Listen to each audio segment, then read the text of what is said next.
let's see here. Okay.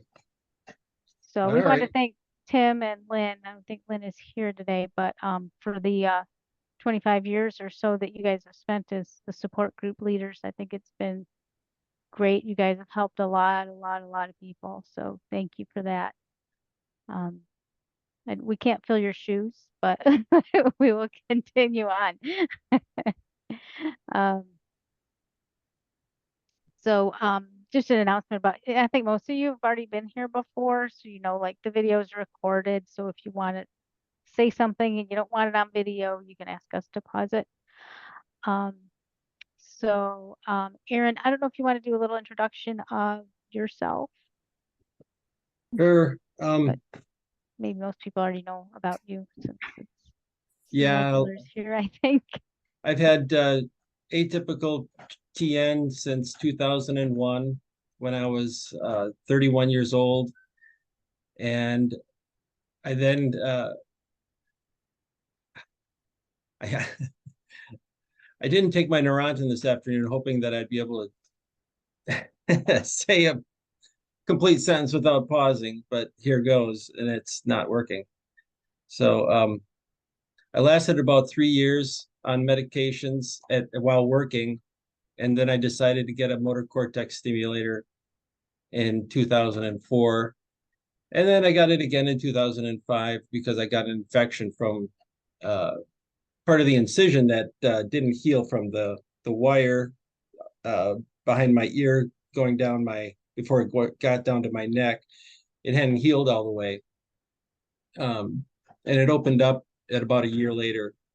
So I had everything taken out and then put back in. So I've had three brain surgeries, and the motor cortex stimulator is working great. I still use it, still use it, working good. Um, I kept working up until 2019. And in 2018, I came down with slowly over time, I slowly developed some trigeminal classic TN symptoms of the shocks, and started to get electric shocks after a few months. And um, I started on Tegretol after that, and that seemed to kick the electric component, but I'm still going through the shocks. I haven't been at work since 2019, so I'm no longer working, officially done with work, real work or paid work anyway. Hey, Aaron, So could I ask you what sure. when you quit working, was it just did you have to were you at work? Were you physically at your work location and had meetings and things like that? Is that what prevented you from working? Um, I I don't know I your job. got So Yeah, in 2018, we were going through a downsizing, mhm. and I got let go at the end of 18, or no, at the beginning of 19. And I could not, in the process of trying to find more work, I could Mhm. not deal with the computers, Right. and all of Okay. the updating resumes for each specific uh, job posting. It was insane. Because focusing on things is a trigger Sure. for. Sure. I just wondered what in particular, because I've had my own struggles on and off with it, but go ahead, please continue your introduction. Sorry to interrupt. Oh, that's okay.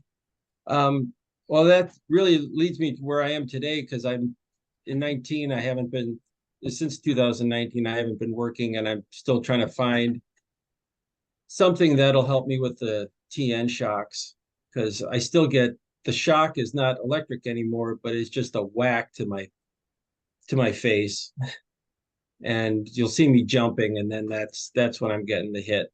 But at least it's not electric anymore, and that's about it. How did you get the atypical? How did you get the atypical? Was that from dental? It was 2 weeks after a dental cleaning. I came down with Okay. it was exactly 2 weeks after that. And then before that, it was let me start over. In January, I'll give you the whole chronology. In January of that year, I thought I was getting a heart attack on the way home from work. And my whole left side, my left arm went aching, numb, and I can't remember all the symptoms, but it sounded like it was a heart attack. And so I drive myself into the emergency room, and um, uh, and sure, and it turned out to not be a heart attack, and they sent me home the next day. And uh, then a couple of weeks later after that, that's when I had the dental cleaning. And then 2 weeks later after the dental cleaning, I got my first symptom of the atypical. Burning in the chin that's just started in the morning, and then it worked its way up the left side, and it was Yeah. burning, constant burning. It felt like just a searing Yes. hot, like I'd been out in the sun for days. Did you feel like heaviness? Like I feel like heaviness, like if somebody punched me in my face, like a swelling, and I'm like, but it's not swollen. It just feels that way. It just feels that way. Yeah. Yeah. Yeah. Yeah. Is that what they call the It's numbness? crazy. It's crazy. It was crazy. Yeah. It was nuts. Yes. It is. I had a doctor appointment that day, and he thought maybe it was the beginning of Bell's palsy, but it didn't turn out to be that. I got diagnosed probably relatively quickly by an ear, nose, throat doctor, and he sent me to a neurologist. He said some form of tic douloureux, and I said, "What the hell is that?" Yeah. Oh my gosh. Yeah, exactly. What the kind of cancer is that? Jesus, never heard of it before. Tough. So, anything else you want to say, Aaron, or should I go ahead? No, that's Okay. that's good. All Thank right. you.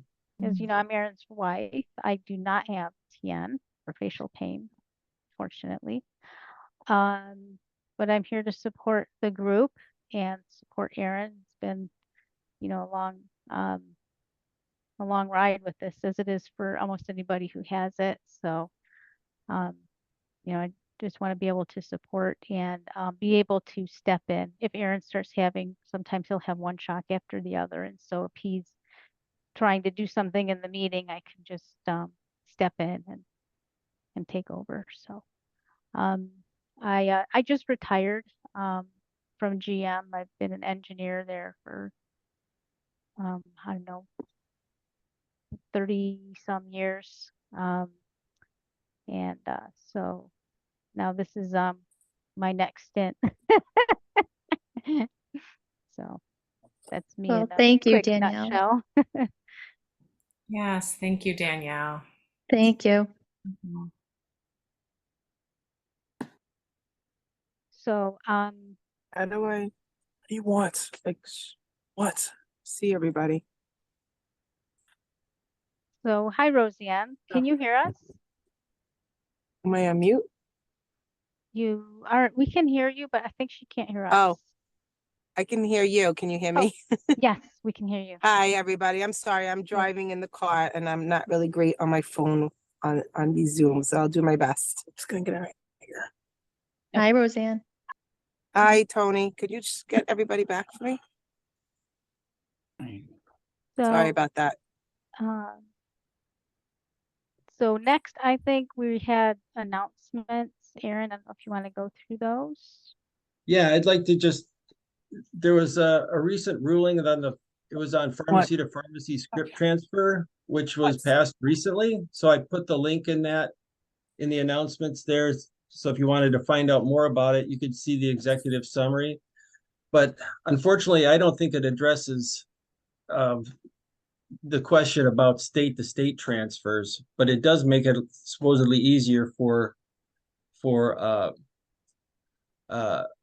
transferring scripts between pharmacies. So it puts more of the burden on the pharmacy rather than on us, the patients, which is our government is working for us. The next one was the Facial Pain Association offers peer mentors as an additional resource. And there's a link to different for various people that people are in the peer mentor program, and you can look them up by state, by anything, condition and so on. So if you wanted to talk to somebody that's in a specific area for more information, or talk about symptoms and anything in general, I think you can talk to a peer mentor. Also, you've probably seen that October is Facial Pain Awareness Month. And also I wanted to have some information because some of our new members were asking about dental care. So I posted it's a video from the Facial Pain Association video series, the webinars for dental care. Sorry. And that's all I had for that. For announcements, can we go? Danielle? Yeah, Any- so, okay, so new member introductions. I don't know if we have new members. Has anyone? We have here? Michael. Well, actually, I've been here before, I believe, once, Okay. sometime in the past.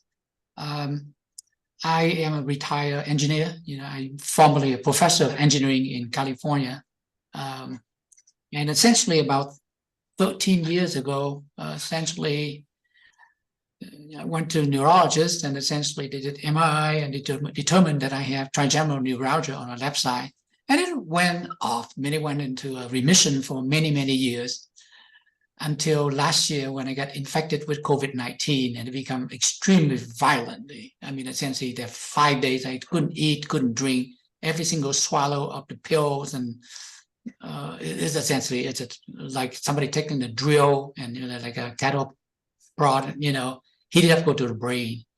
And essentially, neurologist and my wife an MD, so we were able to give me some medication for gabapentin, and I titrate all the way up to 1800, and it subsides, and then titrate back down again. And within the last 3-4 weeks, it came back again. It was in remission, it came back again. It's kind of really painful, essentially. So right now I'm taking a very low dose of gabapentin. For the last 2 days, it seemed to get a little bit better. You get like 300 milligram, one in the morning, one at noon, and one at night. It's really strange. Essentially, sometimes, it seems like the medication doesn't seem to help at night. If I don't take them, 2 nights ago, it seemed like I did not have attack at night. But and yesterday I got 100 milligram at about 9 o'clock, and I got 2-3 attacks in the morning. So I'm just kind of pretty kind of put up with that. The concern I had before, that we have another house in Las Vegas, and now we live in Denver now. So essentially, I was checking around with the facial pain people and see what reading some literature. They talked about altitude may have something to do with, it could aggravate trigeminal neuralgia, because the fact that when you go to Colorado, essentially people get headache, but it didn't seem like it have any bearing upon that. The cold doesn't seem to bother me, or the heat doesn't seem to impact it one way or the other. Then yesterday, for a week, I was very concerned because I have trigeminal neuralgia attacks for like a whole 2 weeks. And we decided to go and have the the latest 2023 monovalent COVID-19. I was very concerned about it because of the fact that the report that some people have the COVID-19 vaccine, the latest one, and essentially they got neuropathic pain, but fortunately nothing happened so far. So I'll keep my finger crossed. It's only pain in the left shoulder where I have my shot. So I think that the COVID-19 probably, again, it depends on individual, but it seemed to be, it didn't affect me. So that's where I am right now. And like I said, the disease, we all know that it's very crazy. There's no rhyme or reason. I take good note. I get whole diary, the temperature, the barometric pressures, and where I am, what I eat, doesn't matter. It just come and go at will. Yeah, I've always been really jealous of people that say, oh, it always hurts when it's raining, or it always hurts when it's, gets cold, or the change of season, because one year, in the fall, it'll be bad. And then the next year in the fall, it's like it won't even, my body won't notice it. But have you ever tried other medication other than the gabapentin, Michael? Yeah, I mean, essentially during the time I got the COVID-19, my wife also prescribed for me baclofen, okay, for muscle relaxations. The carbamazepine, which is the first line of drug, it turns out to be, I do have a very special gene called HLA B105, and we want to check on that, because the fact that you get gabapentin, no, not gabapentin, the carbamazepine, if you people get that particular gene, the increased risk of this very serious disease called Stevens-Johnson syndrome. Okay. So if you have that, if you decide to take carbamazepine, you may want to go to an ask to have a, genetic check on whether you have any kind of susceptible to that particular drug, carbamazepine. Yeah. Why didn't you stay on the 1800 gabapentin? Did I hear you're only taking 1 or 2? Essentially, as an engineer, I guess I always kind of experiment with myself. I said, okay, the problem seemed to be kind of getting quiescent. So I said, let's titrate back down to go from 1800 down to 1600 and got to 1300 and so on and so forth. And I went down to 100, and it seemed the problem kind of bearable. So I decided to go to and stay off that until 3 weeks ago when I came back again without any rhyme or reason. The rhyme or reason. My husband dropped the med. I've been on 1800 milligrams of Neurontin for 25 years. So wow, yeah, plus morphine. So yeah. Thank you. Are you able Thank you, to Mike. hear me? Yes. Yes. Oh, my husband just had a bout of COVID also, and his pain came back, like a ton of Brex. So, and now it's continuing. So he also, he had NVD, which failed. He had a balloon compression, which gave him, a nice amount of time, some, breakthrough pain, but nothing, that, it can lingered. And then in September, he came down with COVID again for the second time, and the pain has not stopped. So, yeah, so he's, we tried the low dose naltrexone, but that did not, is not even touching it. So he's suffering greatly now. So we're going to meet with, is that from COVID or the COVID vaccine? COVID. He had COVID. Oh, okay. Yeah, not the vaccine. So I don't know, it's like just similar to what Michael's saying. So we're, wondering if it's that, if that's triggered it, or what is, or just that the balloon compression, ran its course. So we have, we're going to meet with Dr. Brisman, being that Dr. Brown retired suddenly and devastated us on that news. We meet Dr. Brisman tomorrow. And then we'll also have an appointment with Dr. Sekula in Columbia at the end of October, just to see our options and, see our next steps. But I would love him to try medication instead of going for another procedure. But we also have to find a good neurologist and or pain management. So I'm hoping I could find that in links through Dr. Sekula, who I also hear, has a site with a lot of doctors working with him at Columbia. So I'm just hoping that we also could find another medication that he can add to what he has now. But the low dose naltrexone is not doing anything for him. is his So if pain? anybody has any, Is it constant or intermittent? it's him. He doesn't. He really suffers in silence. He doesn't want me to know exactly. He'll every once in a while he'll just tell me I'm miserable. So I'm assuming that's all day. I'm at work, and honestly, it's like I hate to say it, but a little like at a peace at work because I'm away from it. But I know he's not brushing his teeth. I know he's not eating well. I know it's every I don't think it's like that level 10 or level 10,000 at this point, but it's definitely, I think, he's a different man. So I'm assuming it's all day. I'm just thankful that he's able to sleep because he used to get it all through the night too. Yeah. He upped his carbamazepine from 1,200 to 1,400.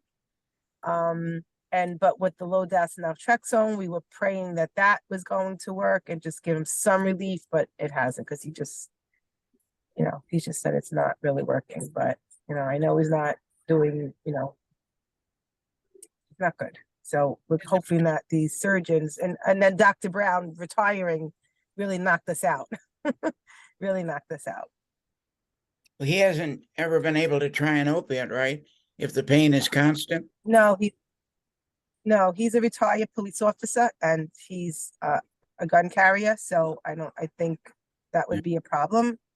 Yeah, he doesn't want to give up everything. And it was bad enough he was forced to retire from the fall that he did take. He lost a lot, and not that that's a big deal, but for a police officer, an NYPD police officer, losing your gun is like losing a part of you. And I don't think he's willing to do that. But listen, I don't know, with the pain that bad, I don't know. He's very fearful of a second MVD. He would want to do a balloon compression, but I also wanted to bring that to the group. What route, and then has anybody been in those situations? I think the balloon lasted a little over maybe a year and a half.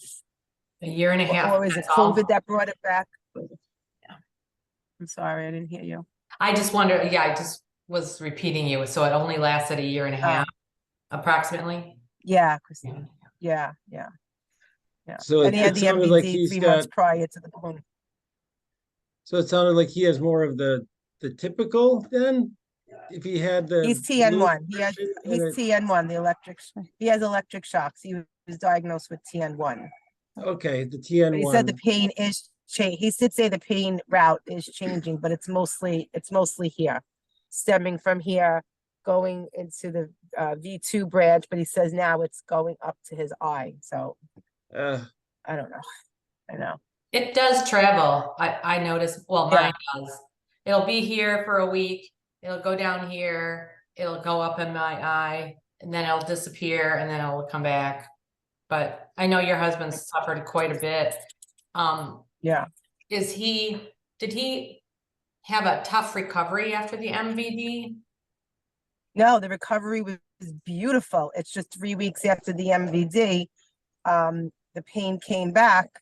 And then that's when we sought out Dr. Brown. And when he did his MRI, he says, well, you have another compression, which was not found in the first MVD or occurred due to that MVD. And we'll never know that. Well, but he's hesitant to have a repeat one.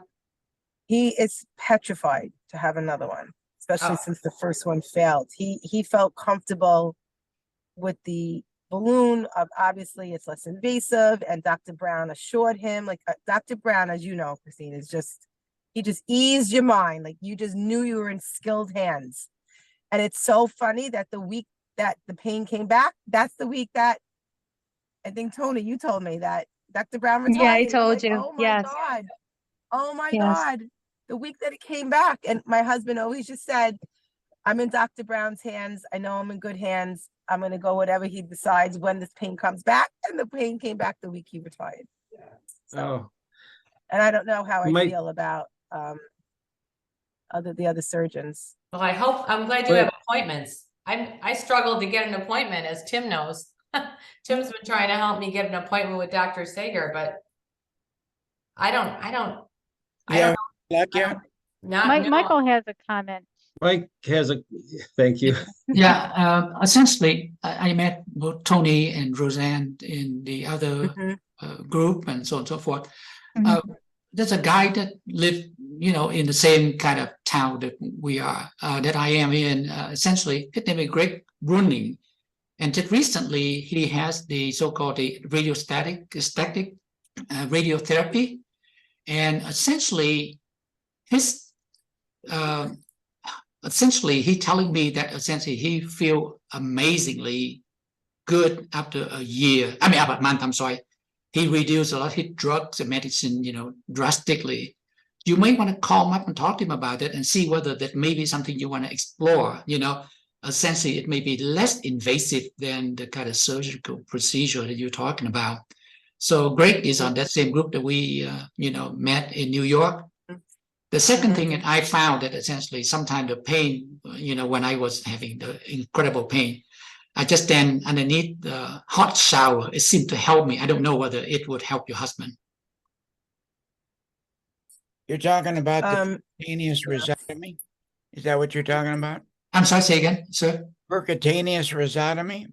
No, this is why he completely different. It's essentially, it pretty much they use the radio frequency to go to, in a sense, it just pretty much that destroy or stop the nerve itself from essentially growing.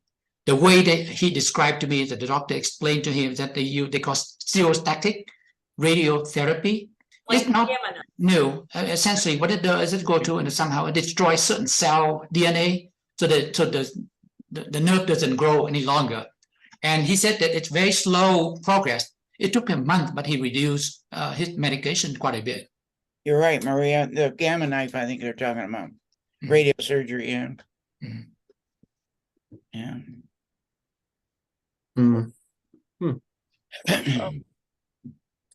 Yeah. Dr. Casey was on one of the support groups that I was on, the Indianapolis support group, and I was just asking him, first of all, surgeon-wise,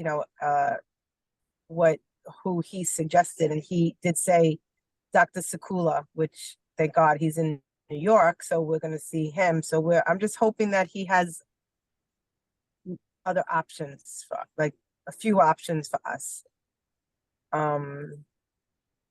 But also to all of you, is there any other medications that you feel are helping? He has TN1. Besides, he is on carbamazepine, and the low dose naltrexone's not doing a thing. So if anybody has any thoughts on that.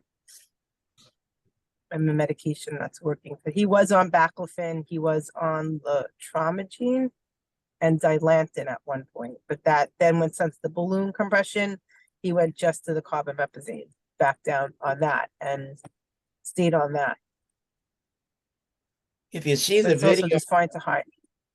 if you see the video of Mary Ellen had the percutaneous rhizotomy after a failed MVD after 8 years, she swears by that. But you might talk to Sakula. Is she still, how's she doing? Yeah. Good. I remember her, Tim, from your meeting. She's still Yeah. doing well? Good. Yeah. I can connect you So with she it. had the so which rhizotomy did she have? I'm sorry, I don't think Had I the heard you right. percutaneous rhizotomy, which is Rhizotomy. the needle through the face, Right. and that's a heated Yeah. needle. It's Mhm. similar to balloon I believe Similar, yeah. the balloon compression balloon, except it's a heated Yeah. needle, which Yeah.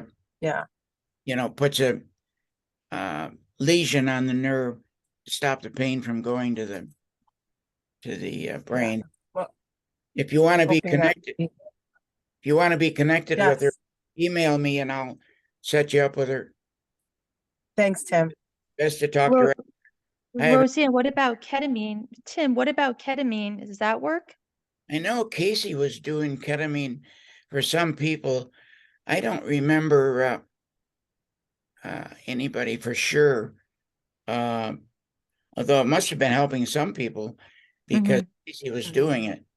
He wouldn't do it unless he felt strongly Mhm. that Is it would. Dr. Casey, is he consulting on cases? He's Or talking is he to just, groups. I don't yes, know if he's consulting individually. Do you know, Maria? Well, he wanted to communicate with me by email, and he wanted to know my symptoms, and he wanted to know how I was doing. He gave me a couple names of neurologists in this Metro Detroit area. But when I kind of pressed him to see like if I wanted a procedure, who here would he recommend? He didn't really have anything. He didn't want, I don't think he wanted to say one way or another in this area. Like, I don't know if he doesn't know any of them because they're not involved in the facial pain organization. I'm not sure, because I know Katie, didn't you see Dr. Sager from U of M? I did, absolutely. And I saw him in his West Michigan office. So Maybe I should call West Michigan. that was just what I put in the chat. I think that you would find it probably much, much easier to get through to that office for an appointment. And I know that at least the last few years, the first Thursday of the month, he does appointments on Thursdays and his surgeries on Fridays. Well, you know what? Thank you. It's worth a shot because I know U of M is a big organization and it's very busy. But like you said, Roseanne, about a group of people that you're hoping with Dr. Sekula at Columbia, like there's not just him, there's just going to be there's going to be a group. There's going to be more than one specialist that perhaps they can point you to for some help. And Yeah, that's why I wanted to meet with him. I know Dr. Jacob has met with our group before, but I've never listened to the video, so I just put those in my watch list. But he's out of Beaumont, I think. Yeah. So I don't know if anyone has any experience with him that anyone knows, but Your Who's paper. Who's that? I was also looking at Dr. Lenski's, he's doing a Zoom call on the 28th, right? And I just read in his bio that he's one of the, most renowned for doing repeat MVD. So I'm Yes. even talking to my husband about going to California. But Dr. Casey did, like you're saying, he didn't say a name in your area, but he said in New York, Dr. Sekula is the doctor to go to. okay. So I'm going to give him a shot. And Brisbane is tomorrow, but that's a video conference. And that's who Dr. Brown's, who's seen Dr. Brown's cases. They're in the same office in Long Island. So I guess we'll stay Yeah. local and see what the next step is. Maria, you haven't gotten through to Sager's office yet?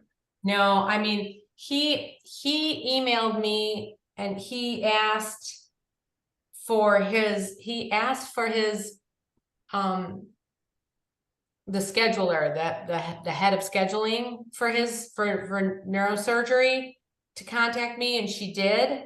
And she asked me if my doctor's office had sent the paperwork, which they've done probably 3 times now. And then I sent her, Dr. Casey sent me some actual PDFs of things, reports and things that he could get his hands on. Because he's retired as well due to illness, but so I sent those directly to her, but I still haven't gotten any response. You faxed them to her? Yeah, no, I sent them via email. They're attached to like a PDF, attached to an email. I have a fax machine here if you need to fax it. No, I do too. So I've done it both ways. So Ridiculous. yeah, it's just disheartening because months go by and then that I put it out of my head. I'm busy. I got things to do, and then I think, no, you got to get back on that. But My God, how long ago did we talk about that? it was a month, easily a month, easily. Yeah, I was just hoping to even get in I mean, maybe my appointment wouldn't be for months, but that's okay as long as I was on a calendar somewhere. Your symptoms now. Better. I mean, I take 900 milligrams of extended release Tegretol a day, but they're manageable. You got the shocks or the constant? The shocks. Not constant pain. No. No, I have usually trouble eating. Mm. But it's it's been worse, so I'm not gonna complain about it right now. Yeah. Maria, do you have the phone number for reaching his U of M West office? Oh, no, but I can find it. It would be worth just giving that a try to see where they are with scheduling, because I think that I got in within 6 weeks. Okay. I know it's a It's trek worth a for shot. you, Right. but I think the Ann Arbor office is just such a huge practice, and the practice in West Michigan is much, much smaller. Right. And so No, I will do that. Okay. I will do that. That's a really very good idea.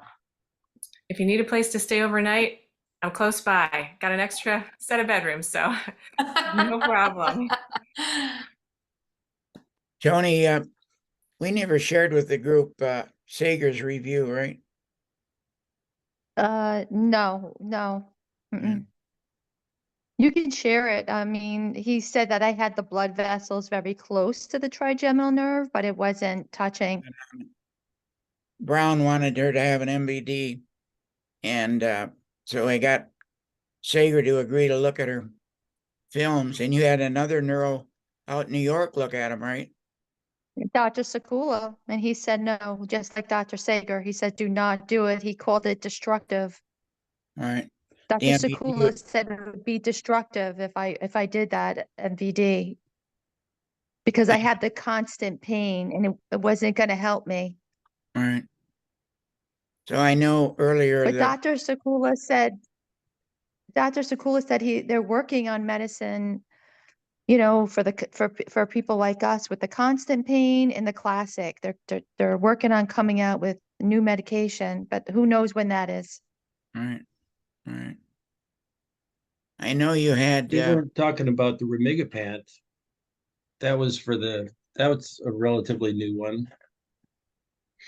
Roseanne, that's for- you had high regards for Brown, but Mhm.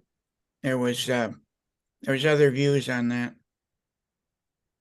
And he's retired suddenly, so 2 and 2 Does are anyone know what happened? Did he have an illness real quick? Something sudden, like a heart attack or something? Nobody knows. No one Nobody knows. knows. Nobody knows. maybe I they tried to get it out of his office, but they wouldn't budge.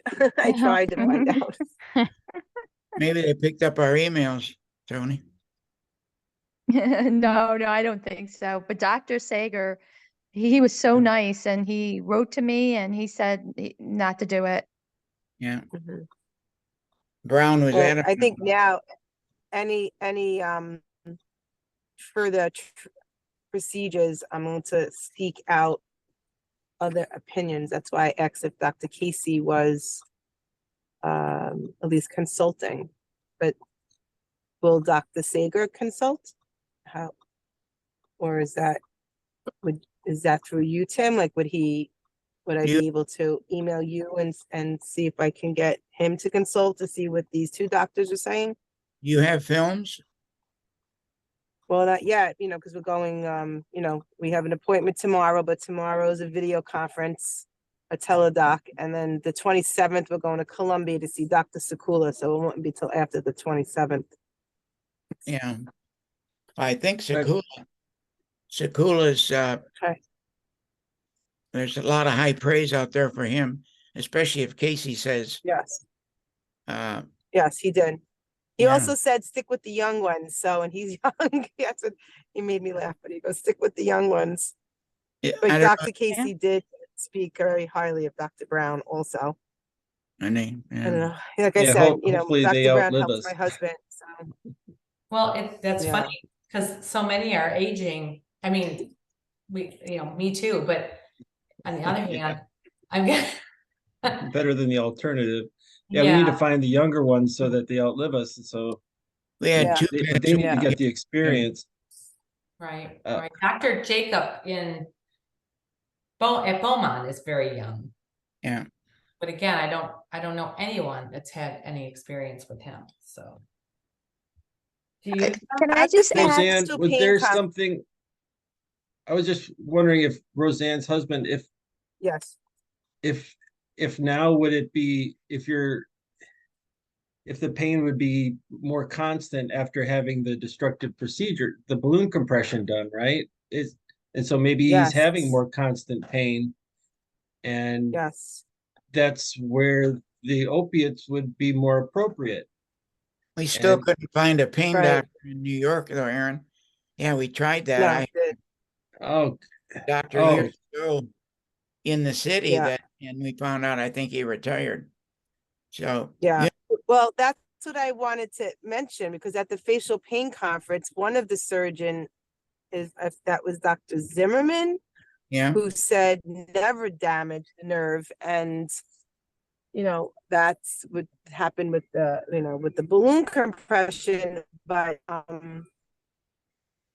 at that Well- point, my husband, and I could say it was near death. So it was not good. And Dr. Brown, he did not want to do an MVD again because it was only 3 months prior. And he said I could do the balloon, and it got him out of pain. And that's why I have high regard for him, because my husband was at another step in his life. So he saved him, and I'll say it always. that's great. But now I am nervous. I want to talk about all of that with surgeons. It's sticking in my head that never damaged the nerve, never damaged the nerve. But you go with the doctor that it's just gonna get you out of the pain at the moment, and that's what we did. It's just, Right, I'm I'm scared. I'm scared for what these surgeons are going to say to me this month. I really am very scared. You have films to No, take that to was Sakula? Well, the films are old, but they do have all the films from Dr. Brown's office. Yes, Okay. they do have them. Dr. Brown said there was a clear compression under the trigeminal nerve that was missed. Like again, missed in the MVD first one, or was a result of the MVD, and that was done at Cornell. So, yeah, I mean, honestly, I wish, like I said, I just wish there was a medication that could just ease it, just so that, again, I know it's not going to be Yeah, completely so you can gone, think but just a clearly. medicine that would ease it, ease some of it, just right. They're working on it, but who knows when that's gonna be. Right. Aaron, were Right. you gonna say something And like about a you s- patch? Oh, patch? You were gonna No, it say was something. Ramigapant was one of the medications that was a relatively new one that's been, I think, been used for TN patients now. For the It- atypical type? No, typical. Oh, okay. Yeah, typical. What's the name of it, Aaron? Can you repeat that name? Ramigapant? The medicine? Yeah, it's spelled, Rymigapant. Okay. it's also called Nurtec, Okay. NURTEC. Was That's that a for new one. migraines, Aaron? Say it again, Tim. That for migraines? It's advertised for migraines, yes. And Aaron, I'm not sure how to get whatever little message you've put in the chat open to the Oh. group. But is Oh. it possible to shift that? Because you put it in yeah. the chat and I can see it, but I don't think anyone else can see what you shared. Oh, okay. I didn't see that. I'll put it in there. Yep. Great.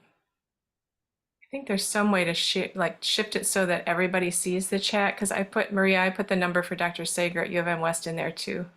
Yeah, I don't, Oh, yeah, okay. you're right, and I don't see that. Okay. I see I'll put it the in there. medicine now, though. Okay.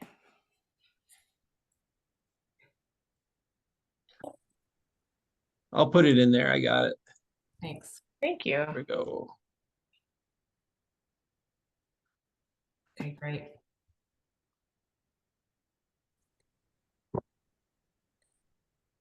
There was another med that I tried for my TN. It was also it was advertised for migraines, and that was Vimpat. That was the brand name. I'll put it in the chat here. Lacosamide. Lacosamide. But you didn't take that for very long, right? Right. I didn't take it for very long. It was expensive, but they had a coupon. 20 bucks. 20 bucks. But it was very expensive if you paid out of pocket. Not out of pocket, but I mean if you didn't pursue the coupon. I don't know how anybody could afford it. You'd have to be independent. You'd be filthy. You'd have to be pretty wealthy. There were some other meds that I've tried and I had good results with, but with my current pain management doctor, he didn't want to have that part. He didn't want to do the blood test for that. And then my neurologist is not real cooperative. So, and they just want to keep me on Tegretol and Neurontin. But there was another one, Keppra, which worked for me for a long time, but I still got the wax, but it's another one that's outside of, I mean, it's another one that's used. I'll put that in there too. I've got it on my other machine here. This is a long one. Yeah.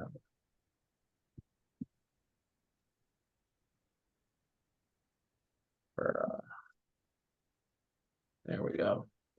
Aaron, did you have an MVD? No, you never did, right? No, I never did. And well, I'm sorry. No, I take that back. I had one a long time ago, back in 2003. No, And no, then not an prior, MVD. oh, I thought you meant MRI. Oh, No, sorry. no, MVD. Sorry. No, no MVD.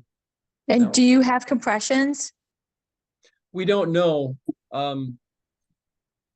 It didn't show up on my MRIs. Well, we don't know if we didn't have a fine cut MRI done way back when. I Mhm. had my motor cortex stimulator implanted. The MRIs were just purely to place the stimulator on the brain. Got it. Yeah, And you can't have an MRI now because of the because of the stimulator implant. being it, right? Yeah. Yeah, it would They do cook the tissue. implants now, the stimulator now, they just put leads here inside the face instead of the brain. That's a peripheral stimulator. It's a different process. Oh, okay. We had Yeah. a doctor take his wife out to Oregon where they developed it, and he had it pulled out once they got back after a short period of time. Why? Really Didn't work. didn't work. Didn't work or made it worse. Oh I gosh. know him very well. He did both my knees, so yeah, he was discouraged. But you're It is right. being done. I heard Dr. Brown was doing that as a precursor, or rather instead of the motor cortex, because the motor cortex is so invasive to have to remove part of the skull, but with the peripheral, it's not as difficult to get it placed. Go right to the nerve. Go right on the nerve in through the I don't know if it's in through the cheek or through the back of the side of the face. But moving it, I think the difficulty with peripheral is that it can move around. And I think patients have told me that they can feel it. Oh, wow. That would be kind of annoying to feel the leads in there. Yeah. But if that would work,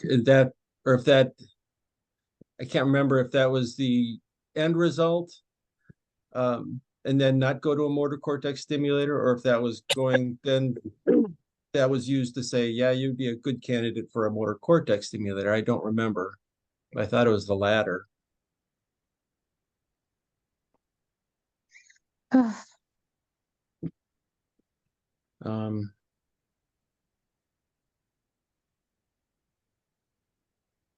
It's a challenge. Yeah. Sure is. I read online that essentially trigeminal neuralgia, if it's truly trigeminal neuralgia, in mostly women that essentially, will be suffering from that. And so I went to, essentially joined several of the support group, and only the number of men and the number of women is not equal. I mean, maybe we men are a little bit wimpy, right? But we light on that. I mean, look like, we had 3-4 guys and then 3-4 women. Anyway, joking aside, my neurologist, I saw a couple of neurologists, and they seem to tell me that sometimes the disease can, I guess the way majority of the time it's progressive. I mean, it's gotten worse, but sometimes it go away by itself. Does anybody know anything about that? Is that somebody experienced that? The problem to disappear? Have you heard anybody who had the problem suddenly just in remission for years and never see that again? Yeah. I thought we had people in our support group, Tim, that Yeah, had that. 1 or 2 over the years went into remission. And what I ask myself is, did they really have TN in the first place? But because it's usually progressive. But yeah, They, go into I remission. think you would know if you're getting electric. Yeah, you would. You would know that's a lightning strike. You Like know for so sure. rare that Oh, baby. the remission was so rare that I wondered really. Yeah, at least with our support group, right? Yeah. We have had, I remember there was a lady that had bilateral and it went away. After she changed, she had stopped drinking Aspartame. diet pop, aspartame. Yeah. I didn't hear from them. They were going to move to Arizona.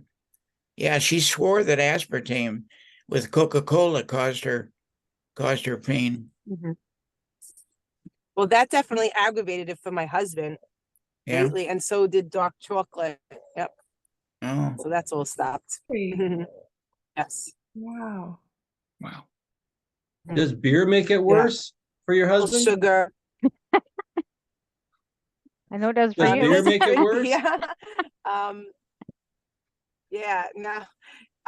He Or doesn't, make he's it not a better. beer drinker, but we at one point when we stopped all sugar, it did make a difference with the inflammation. So we tried gluten-free, dairy, he is dairy-free, gluten-free, sugar-free, obviously Diet Coke free and chocolate free. But then it came back. Mm. Do you Aaron, you mentioned about how the nerve was damaged. Did you research any research, or is that, the more the nerve is damaged, the worse the pain comes back? Is that something should I be researching? I thought that was the case, is that the more it's damaged, the worse the pain. Mhm. And that's where the opiates would come in and be able to bring the, what is it called? The metabolism of the person. Because when you're in constant pain, your metabolism and your body is just at a heightened awareness, this heightened state. But then the opiates bring you back down to more of a normal state. You don't ever get that high feeling. It just brings you down into that normal range of existence.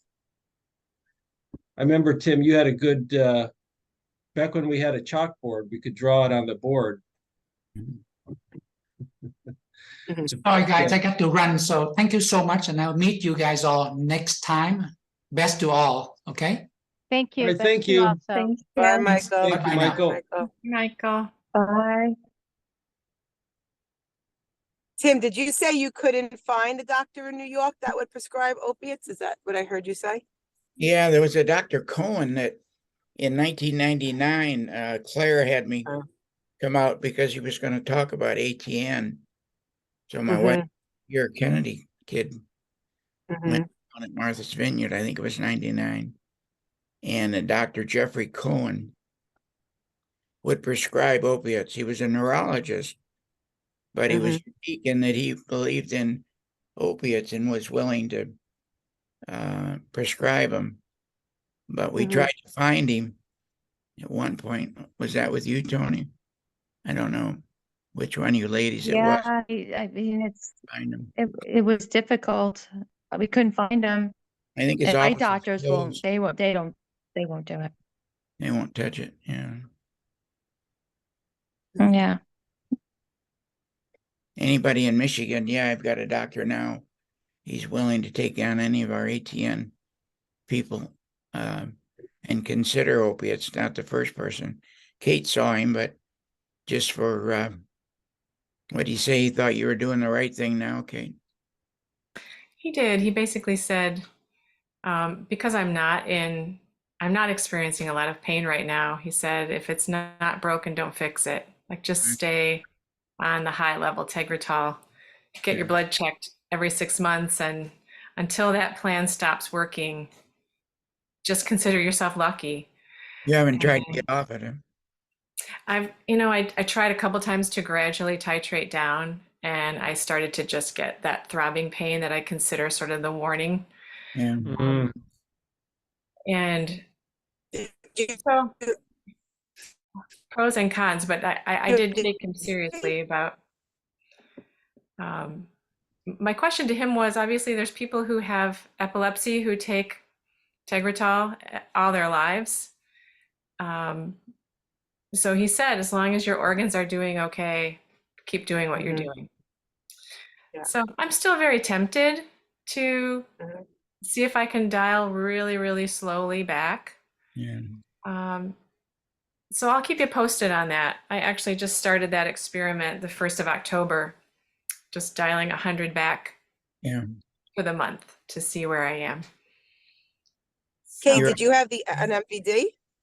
I did have an MVD, and I was in sort of that category that I was with Dr. Sager, and my MRI showed that there was contact but no compression, which I think under a lot of circumstances they would not recommend MVD as a solid solution. But because my symptoms were very classically TN, he agreed to do it with my understanding that it was really kind of just taking a 50-50 bet on if it would make a difference or not. Because you had symptoms, right? Oh yeah. Yeah. Oh yeah. And so I think that where I am now is where I was before the surgery. I was taking 1,000 milligrams a day of carbamazepine beforehand, and I'm taking 1,000 milligrams now. And I haven't been able to dial off of that. But is the pain a little better? Well, I haven't had any of the acute flare that took me to him as a surgeon. So I think that I'm certainly not experiencing that. You're not? Okay. No. So maybe the MPD helped that. It very possibly. And, kind of as some of you have said, since I don't really know exactly what the trigger was for that acute flare, I think that time is going to be what tells me if it has helped. I think that it helped me just emotionally, feeling like I tried the one thing that it seemed like was reasonable to try, and it hasn't done any harm. And since I was young and healthy enough to have it, I felt like it was a worthwhile gamble. Yeah. But he certainly didn't push me to do it. I Yeah. felt like if anything, I was pushing to say, I want to try this while I'm young enough to do it, with the possibility that might have been the solution. Yeah. So we'll see. Was I feel like I was just gonna say, I Would don't think the you- story's yet over. I'm still gonna work on the titrating back. Looks like Your somebody triggers? joined, Aaron. Oh yeah, Susan. Susan, Hi, Susan. hello, Susan. Thank you for joining. Were you able to get on? Sorry, I'm too much Neurontin, even with dialing back today. I had no problems getting on with the link or anything. It fired right up. Okay, great. Great. So how are you doing? I'm actually doing probably better than I ever expected when this whole thing blew up for me. As you know, I have a great appreciation for you. You've been with me these last 2 months and have connected me with mentors and resources and books and everything. Too And much stuff. I don't think I probably would have made it through the last 2 months without the two women that you connected me with, and yourself just always being there. So I want to Thank thank you and this group and everything you do for people who get this news out of the blue, and are trying to struggle with why it happened to me and what caused it, and just trying to grasp at any little hope that this is just a nightmare and I'm going to wake up tomorrow and it's all going to be better, which is generally not the case. We hope that would be the case. We all do. So, Have her give her background, Aaron? yeah, are you able to talk a little bit about Sure. Your- My day of infamy came in August 3rd. I'll never forget that day ever in my whole life. And I had a couple issues where I was brushing my teeth in my upper incisors, and I would get these little electric shocks that just kind of went up into my gums. And my first thought was, oh, it doesn't feel like a sore gum or anything, and something's going wrong. And that happened for a couple of days. And after about the third time it happened, I said, oh, I need to make a dentist appointment. Something's going on with my teeth. As I've learned, most kind of people with this start out that way. And as I started doing some more research and as time went by, the next big shock came, and it was across my face. It was kind of like a lightning bolt. And that was an even bigger surprise. And that's when I went to Dr. Google. Like, okay, this is not a tooth problem. This is something a little bit more serious. And I had a couple lightning shocks across my face. And then I had a really bad one. I was washing my face, and I had a really bad one, again, that came across my face. And I knew that, okay, this was not the way I wanted this to be going. No. And then about a day later, I had the one that pretty much put me on the floor. And all I can describe is it was an electric knife kind of thing that felt like it was just coming down my face and splitting my entire face open. I expected to see blood and everything gushing everywhere. And that lasted for about 2 minutes. And I had absolutely no idea what was going on.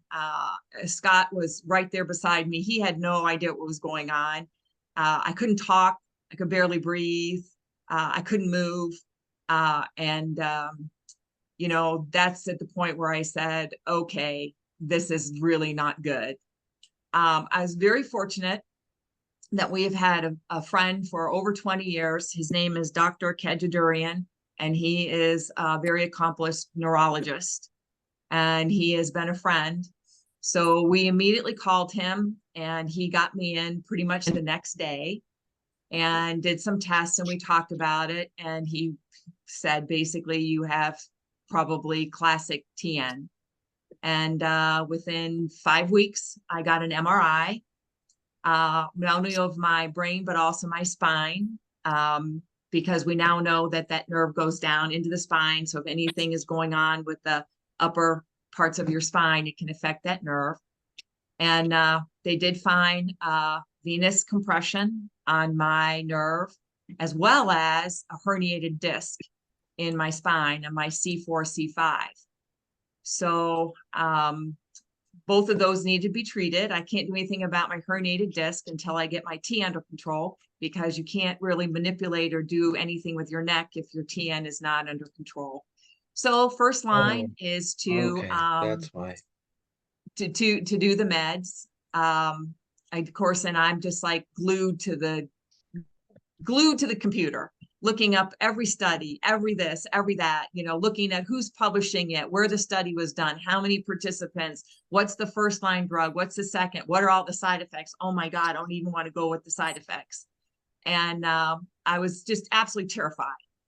And again, if I hadn't talked to the 2 people that you set me up with, I don't know that I would have done the drugs. I was so terrified of it. And they kind of talked me down. And so now I'm on Tegretol. It's not Tegretol, it's the other one, but it's got like 8 syllables and I haven't memorized it yet, but I just call it Carba. I think everybody knows what it is, but I'm just calling it Carba for now. And I was just waiting for the next boom to drop, which is going to be what are my side effects from that. But I'm very, very happy to say, although I'm still waiting for the boom to drop, I have had 0 side effects from this drug. I'm up to 400 milligrams a day, 2 in the morning and 2 at night. I'm doing very well. I haven't had anything. I'm not the fatigue, no diarrhea, no headaches, no dizziness, absolutely nothing. And I wonder every day how long it's going to last, but I try not to spend too much time on that.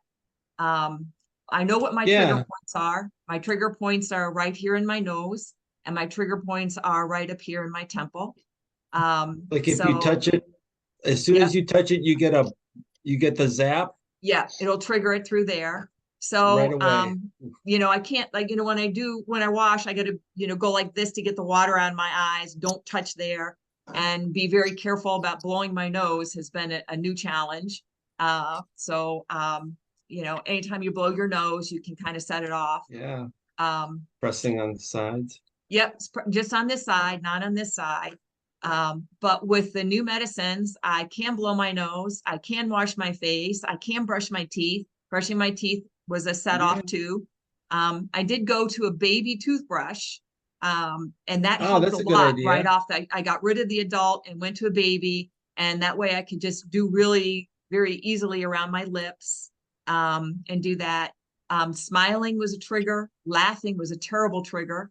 So I basically kind of walked around for a month, trying not to smile and trying not to laugh, which is really hard for me because I'm a very optimistic, smiley person, and people noticed it right away. So, you know, I was trying to pass it off as something else. Some of the things I did also in the beginning, because I didn't understand this, is I started a calendar. And this is what my calendar looked like. I don't know if you can see it, but in that calendar was every day, and they're lightning bolts on every day. Yeah. And those are the number of shocks that I would get every day. And I coded them by different colors. You know, if anything was like over 15 minutes or over 40 minutes or 2 minutes, it would have a different color on the lightning bolt so that I could remember, because you don't remember these things. Like, when was the last one? I don't remember. So I wanted to bring that into my neurologist so he could see what was happening to me and whether this was getting better or not. If I had a good day with nothing in it, then I would put a little smiley face, which meant nothing was happening. And then what I also did is I kept a notebook, just a little tiny notebook I got from the dollar store. And I wrote down every day and what I was doing every day. And if I got a shock, I would say, like right here, I don't know if you can read it, but I had a shock and I put E-shock, which stands for electrical shock. Electric. And then I said what I was doing. And on this particular one, I got 2 electrical shocks, one after another. And I was laughing at a joke when we were playing music at the jam, and somebody said something to me and I smiled and I laughed and I got boom, boom, right off the bat. So the reason that this was really important to me is that it really helped me hone in on exactly what I was doing when I got a shock so that I could avoid those behaviors or change those behaviors and try to limit the number of shocks I was getting per day.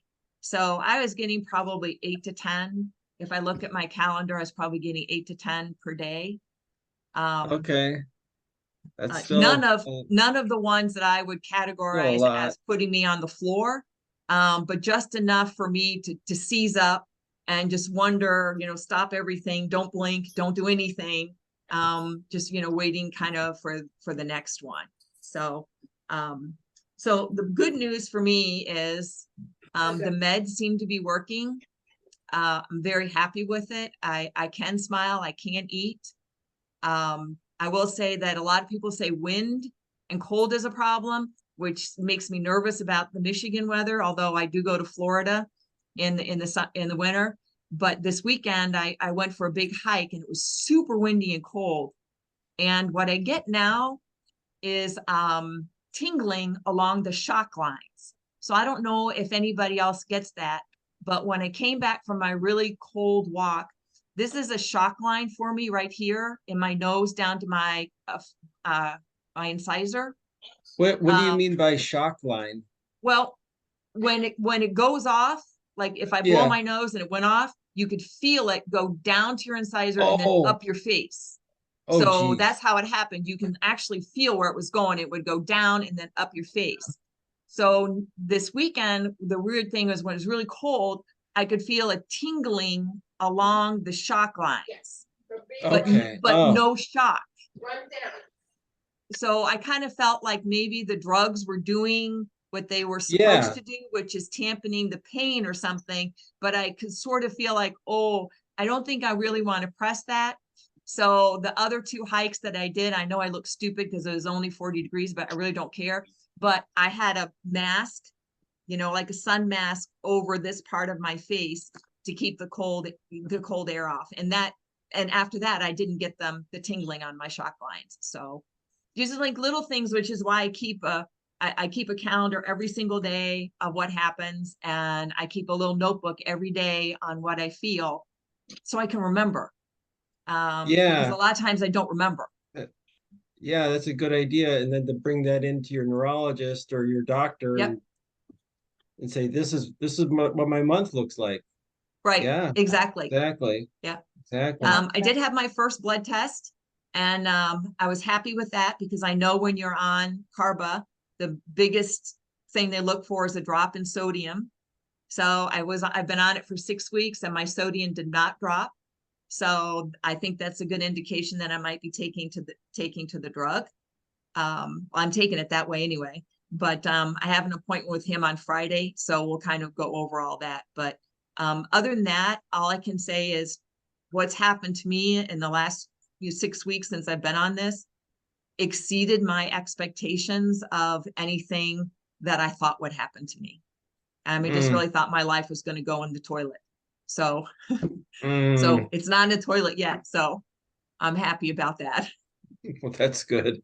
That's news. good. There are options. There are options. That's right. I'm Where- glad. That is so good to hear that you're doing well with sorry, I'm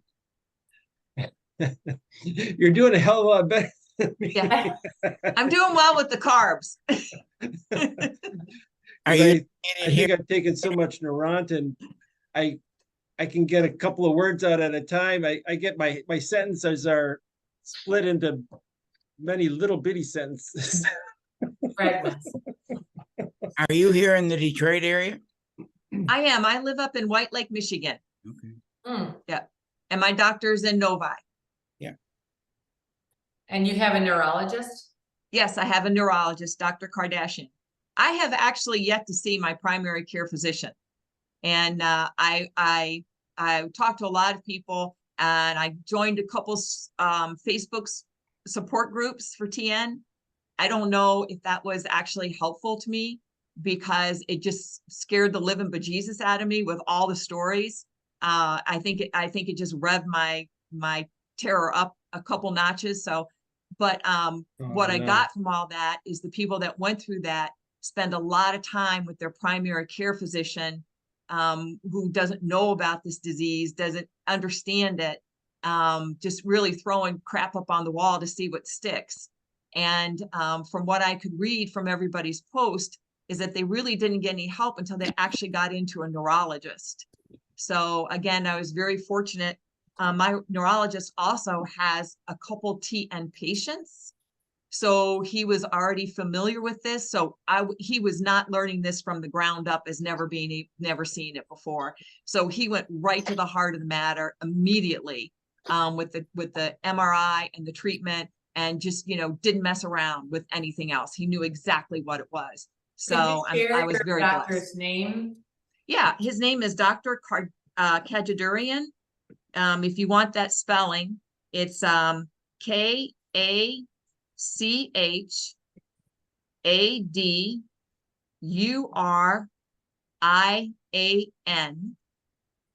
And if you want his office phone number, it's 248-478-5512.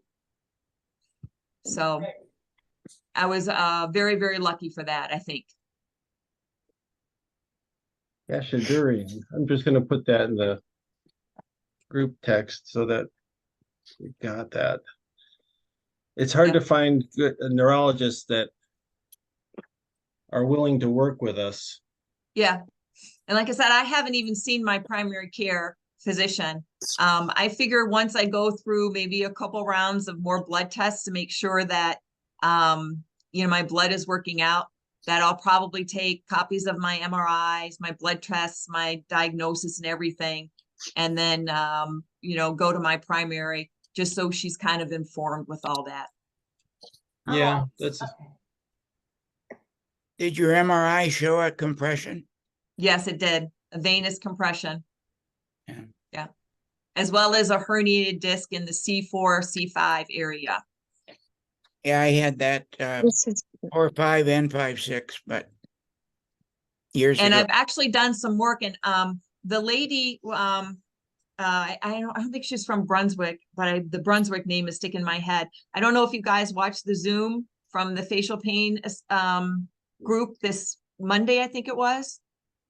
They had a Zoom on, and one of the ladies that was on that Zoom was talking about the trigeminal nerve and how it actually goes down into the brainstem, and they now have evidence that it goes even further. And so any type of problem that's within your C5 to C1 disc has the potential of aggravating that nerve and making it worse. And in fact, when Dr. Kajadurian saw the herniated disc with me, he basically said, go home and take Advil, because there's nothing I can do about that until we get your TN under control, because anything I do with your neck right now is going to make your TN worse. And he says, I'm not going to mess with that because that's not the biggest problem right now. You need to get your TN so it's under control so that we can start doing some physical therapy on your neck. It goes down, physical therapy. down as go far ahead, as Tim. 5, did he say? Well, I don't know exactly how far it goes down. I just know that the doctor that was on the Facial Pain Institute Zoom, I think it was Monday night, said that new research shows that trigeminal nerve just doesn't stop at the brainstem, that it, goes down and connects with other things in your neck, which is why people who have severe whiplash and stuff can get TN, because something has happened in their neck and there's some compression, and they all kind of work together. Don't really know how yet, but there's been evidence to show that if you have spinal injury up in there, it can aggravate your TN nerve. I know Okay. it C1 and 1, 2, and maybe 2, 3. I didn't know it went down further. Thank you. Yeah. And with a herniated disc, I didn't know this either, but that herniation, when that matter comes out, is actually leaking fluid onto your spinal cord. It's not a bulge, it's a herniate. So it's leaking that mucus fluid that's in there onto your spinal cord, which aggravates your spinal cord, which is why you can get numbness all through here and numbness and all that sort of stuff. So if it goes downstream, there's every likelihood that it's going upstream as well. And that could be aggravating it as well. So, all kinds of new, Oh, wow. research, I guess, comes out every day.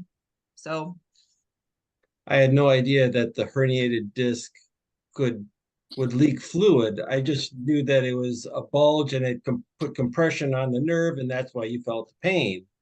I had no idea that it would leak fluid, and then that makes sense so that the fluid would go up just as well as it'll go down. Right. And my Wow. Dr. Google said that a bulge is when it's intact and it just bulges out, and then it can, you know, but a herniated one is when there's actual a rupture and the fluid comes out. Okay. But I'm not a spine expert, so, but that's kind of what my Dr. Google kind of said. So I will have to tell you, for a couple of weeks, I was holding on to, you know, the thought that if my herniation gets fixed, my TN will go away. And maybe there's just maybe a little part of me that's still holding on to that. So I'm very anxious for the swelling and stuff to go down so that I could possibly start some PT and see if, you know, that makes a difference as well. Is there any, because did you have, you don't know when you had the herniated disc? I have no idea. The first time I knew I had a neck problem was after the TN started.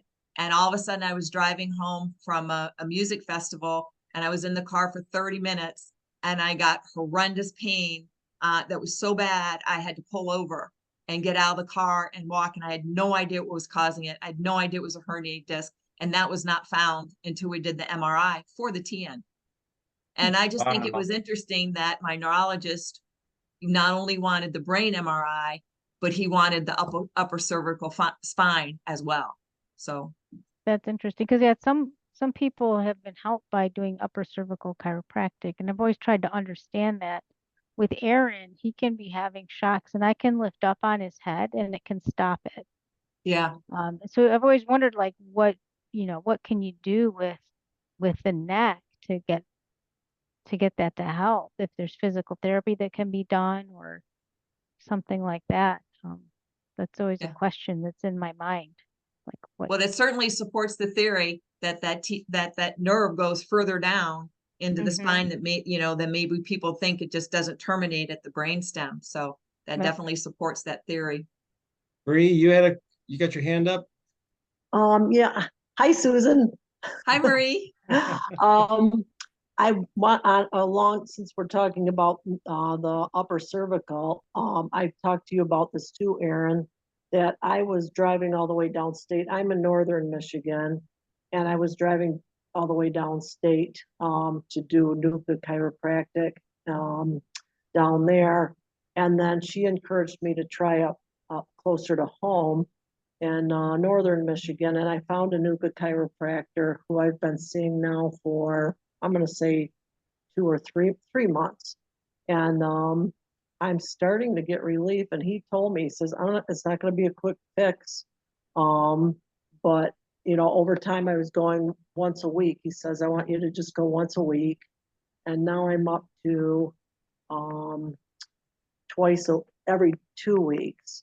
And he says, all of a sudden you're going to get to once a month where you're not going to be getting the pain. He goes, and then we can just do once a month. And I feel I'm getting to that point because it is getting better. My last trigger was the cold wind. I was no smiling, no talking, no chewing, no brushing my teeth, no acidic foods. Anything would set it off. And I was 100. You say 1 through 10. It was beyond 100, my pain. I'm on the Tegretol and the gabapentin also, but I was still getting breakthrough pain to the cold wind. Nothing was helping the cold wind. I could tell if it was 79 degrees or colder. It's been in northern Michigan, it's been in the 40s, and I'm still protective of my face toward the wind, but I'm not as protective. I always had a scarf around my face.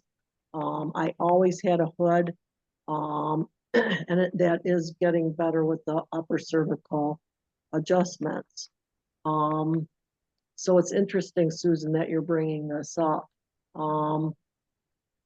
They're saying that they're wondering, because a lot of people complain about having dental work, and then they notice that after the dental work, people are getting the TN. They're wondering if it's not because of the adjustments that we do as a former dental hygienist. They're wondering if it's not the awkward position that we put the patient in while they're having dental procedures done. We put you this way, and then we crank you this way, and we have you open your mouth, and you're doing that for an hour. And is it, in fact, the dental work, or is it from the awkward position we've put the patient in the dental chair?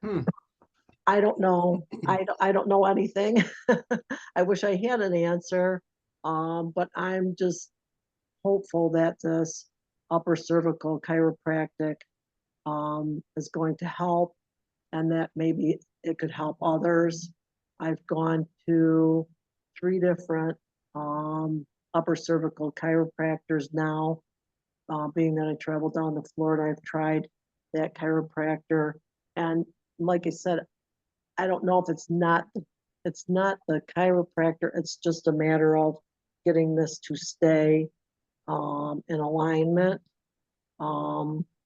So I hope others can be a benefit,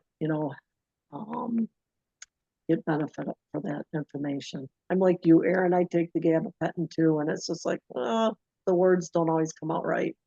Yeah. So And when we found the discovery with my neck, it was the first 2 days I was with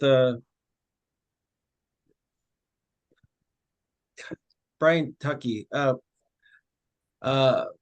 fascial counterstrain doctor, Dr. Brian Tuckey from Maryland.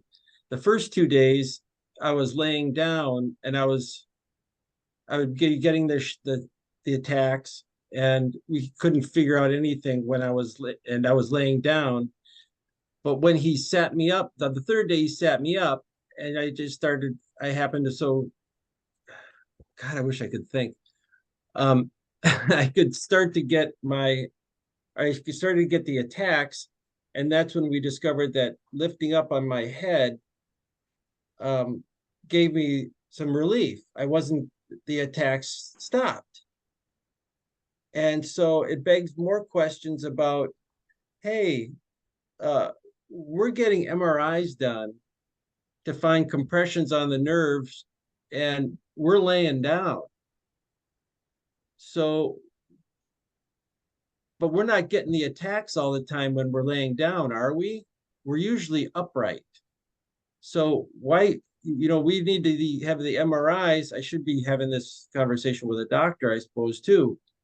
We need to have the MRIs be taking pictures of us when we're upright. So that, because that's when we're getting the attacks. We're not always laying down, or I don't know. A good question. Because our brains shift around. We're not, especially as we're getting older, I'm being reminded that my brain shrinks. And so it's sloshing around in there. So things are moving. So I don't know. That's my point, is Aaron, and that's vertical MRI.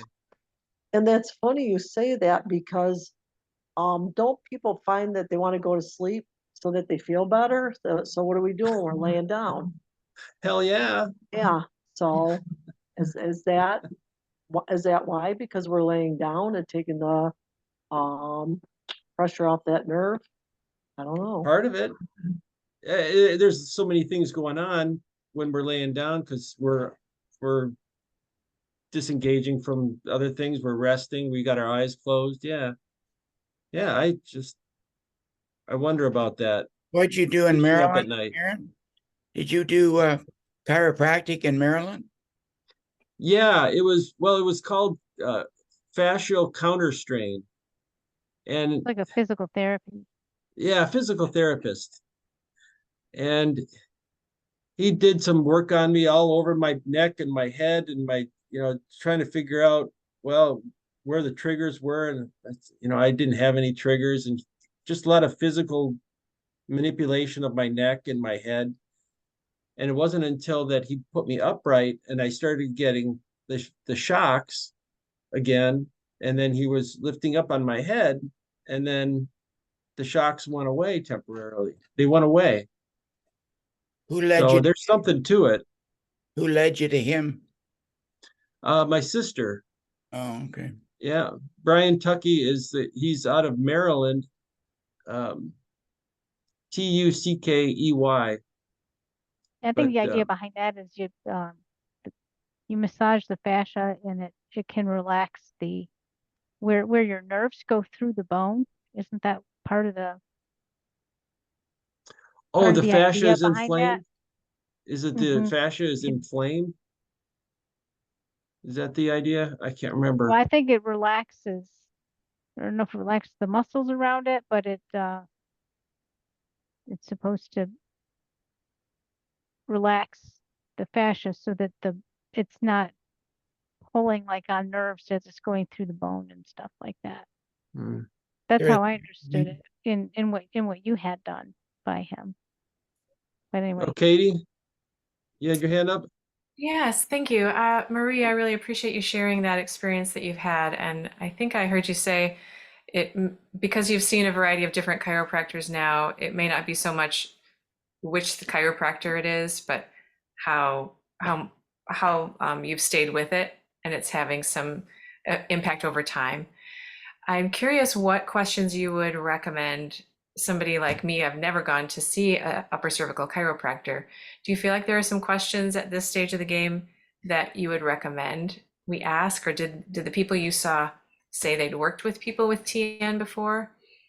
And the second Well- part is just for Susan. I wanted her to know that we did have an upper cervical chiropractor speak to our group, and it's recorded on one of the on the YouTube channel. So that might be something of use.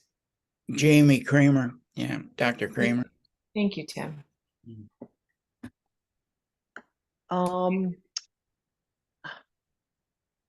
They did say taking the x-rays, I have to remember, I'm sorry. Oh, that it did show that I did have, oh, I can't remember now, but there was something wrong in my neck. And I attributed it to my job, because I was bent over like this, my whole career. And then I did get into a car accident when I was a young girl. And then again, when I was probably about 22, they asked that question. I had a fall in my teen years, ice skating, all those things they say contribute to the misalignment in the upper, in the cervical spine. So they do, I would want to know if they are used to treating people with TN, and both of them, actually all three chiropractors that I had gone to said they had treated people with TN before. So I was very thankful for that. But it was amazing to me that all three of them did a little bit different adjustment on me. But I don't think that, like I said, I don't think that matters. I'm just very, very grateful for where I'm at today compared to where I was at in that acute stage. They were all NUCA chiropractors. Yes. Yeah. In my research also, when I was just looking for anything, I did find a NUCA. The closest one to me is the one down in Monroe, Michigan. And he's a NUCA. One in Troy. There's one in Troy on John R. Yeah, but if you look at NUCA, there are stages of NUCA, and the one on Troy is not fully certified. The one in Monroe is. Dr. Keith Denton is his name. And I did call down there and talked with their offices. And one of the things that she told me is that she says that he has had success in treating patients with typical TN, but not atypical TN. So that was just something that I wrote down in my notes, because at the time I didn't know what I had or what I wanted to try. But that's something that they told me. Where did you find out that Dr. Kramer is not fully certified? If you go on the NUCA list of the NUCA board, it will list them all. And there are like categories, and it's like 1, 2, 3 or whatever. Okay. And this guy had like level 4 or something. And I think the one in Troy might have had a 2 or 3. Doesn't mean, I mean, I don't know what the levels of certification mean, but I know I was looking for the best one to be completely 100% certified. And the only one that came up was Denton. It could be their list is out of, out of date, but that's what I found in my research. Thank you.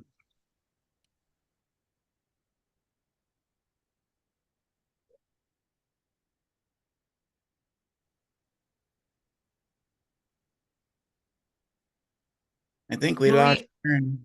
Yeah, Marie, I did want to ask you a question because I did do some research in the last couple of days, but I go to Florida for about 4 months, and I was very concerned about being able to get my meds down there. And I did call down to Florida, and they said that this is not a controlled substance. So if you come with a legit prescription from your doctor, that's not a problem whatsoever. But I also have it up here.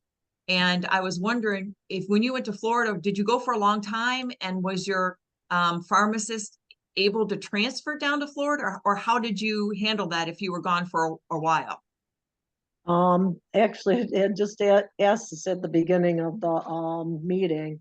The Tegretol or the carbamazepine is not a controlled substance, so you won't have a problem. I didn't with that, but the gabapentin, it is, and so that's what I'm running into a problem with, is getting that prescription filled.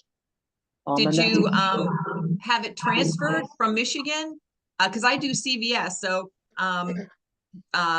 Florida can actually go into CVS, see my prescription and everything, but Yeah. Michigan had to release it. So I don't know, did you have to go to your Michigan person and allow them to release it, or did you show up with an actual prescription, like a hard copy? I just went from Walgreens to Walgreens, so Okay. they didn't have a problem. Wonderful. with That's that. good to hear. Yeah, but I know I was looking for suggestions on what to do for the gabapentin. I did talk to my neurologist about it. She put me, that was what I'm running into. She said, I talked to her about the Florida trips that we go on. And she says, well, I'll put you on a 3-month supply. But the problem is I didn't realize when I was talking to her that I'm leaving before that 1-month supply can be renewed. So now I'm gonna have 3 months supply sitting here, and how do I get it in Florida? So I don't know what the answer is for that.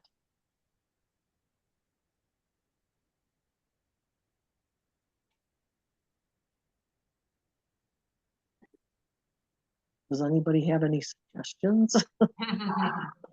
Marie, when I had something similar to that, the Walgreens person told me that I could have my neurologist contact their office. And somehow they were able to help give some information that was useful. I can't say exactly what the transfer of information was, but she said we need to talk to somebody from your neurology office. And then somehow they made it happen. Okay, so the pharmacy would contact my neurologist? Let me try and remember if the pharmacy did the contacting. I think actually the way that it works in my neurology office is they have nurses who will contact the pharmacy for me. So I had to call my neurologist office and say, here's what's happening. My script is going to run out locally and I need it to be sent to a different Walgreens. And so the nurse practitioner then from my neurology office called Walgreens for me. Okay, and out of state. But that's I'm- carbamazepine, right? It was for carbamazepine. That's true. Yeah, Isn't the it other different for Neurontin? Isn't Neurontin now considered a controlled substance, yes, high I classification? see. Okay, that's probably a different ball game. it is, because I don't have a problem with my carbamazepine. It's the, Okay. yeah, I'm it's the sorry. gabapentin I do, yeah. Okay. But can't the doctor pull the prescription from say a Michigan pharmacy and then reapply it in Florida or wherever the person is? Depends on what classification the medication is, I think is what we're talking about. Yeah, but I know the pharmacies can't transfer. My question I'm asking is if the doctor can do that, because I think they have that power. Okay. I, I think it's a matter of me calling my neurologist and asking them. Because she did think she was helping me by saying, I'll give you a 3-month supply, you know, because she was asking how long do I go for, you know, and I told her it wasn't, you know, only a month and a half at a time. So I'll have to And try that. And I think it's also a question of whether or not that state will accept a prescription from an out-of-state doctor. And I'm running the same thing that you're running, is that my health insurance ends on December 31st. So even though you renew, the health insurance will not give you a prescription past December 31st. So you may ask for a 3-month supply, but if there's only a month left in the year, you only get a 1-month supply. So there's a couple other things that, you know, depending on what kind of insurance. I'm not on Medicare yet. I got a couple more years for that, but my regular insurance, basically they cut off at December, and then the new year starts, and then your new supply comes, because, you know, it's all goes to your new deductible and all that kind of stuff too. So that's another issue I'm running into a little bit, because we leave at Thanksgiving.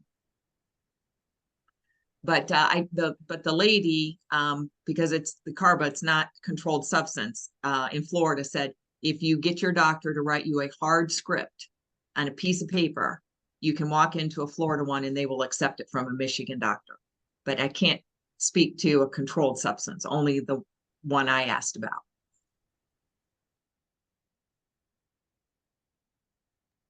A lot of hoops you have to jump through with this healthcare thing, isn't it?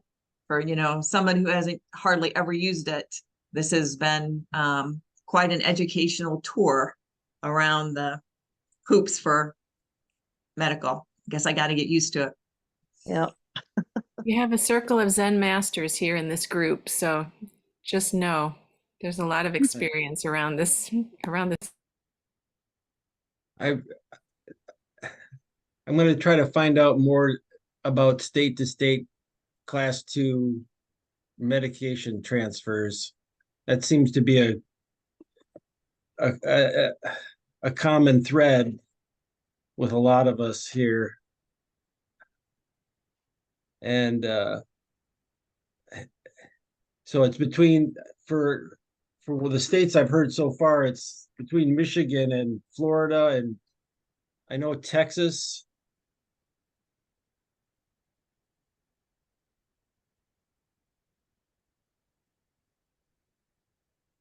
I did read that link that was set out in the previous one about the new rule that DEA passing, DEA, about being able to transfer a controlled substance, but it very clearly said it's a one-time transfer. So if you go every year to Michigan with a controlled substance, that new law is not going to help anybody. It's a one-time transfer. So Yeah, it's a one-time transfer. But I think it's per script. So I think it comes into that they're not going to renew. They're not going to do refills. They won't handle refills at all. And for opiates, which are class 2, we can't go. We can't have any refills at all. 30 days. The way my doctor handles it is that he sends in a new electronic script every month and has it on file at the pharmacy. But I want to find out more about state to state rules. That's a good point, Aaron. Can we pick up from Dr. Munier's at a Rite Aid in Florida? The 30 You days? did it in Texas, didn't you, Aaron? I remember being at your appointment when Dr. Munier said that Not in Texas. you could, no? Okay. Not in Texas. I couldn't. Hmm. No, I don't know about Florida. Do you use Rite Aid, Aaron? Yeah, I use Rite Aid still. Yeah, is there a Rite Aid in Texas? I don't Maybe that think was the there's a Rite problem. Aid in Texas. Yeah, No.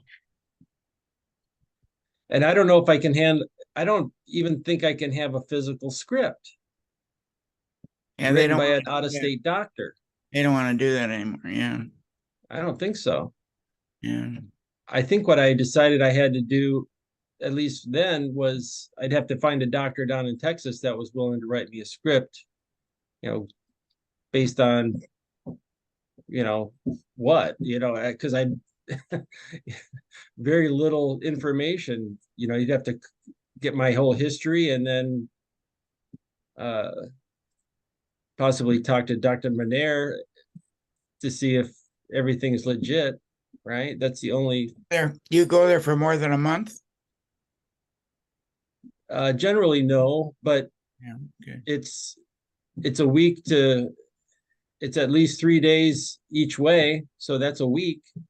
So I'm running up against scripts being due and having to pick them up right before I leave, and then have to leave in order to get the next script filled on the way back when I get home. Right. And that would be the same for us if we're going to Florida. Well, Florida has Rite Aids, I believe, don't they? I could be Yeah, wrong. maybe they do. Maybe their laws are different, because I understand it's state laws.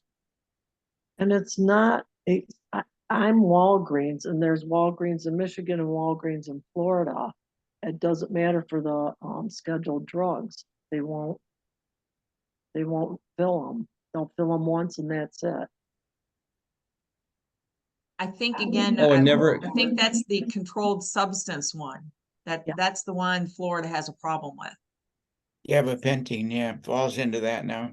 Oh, gabapentin is class 2 now. Yeah. That's, They yes. Okay. Jesus.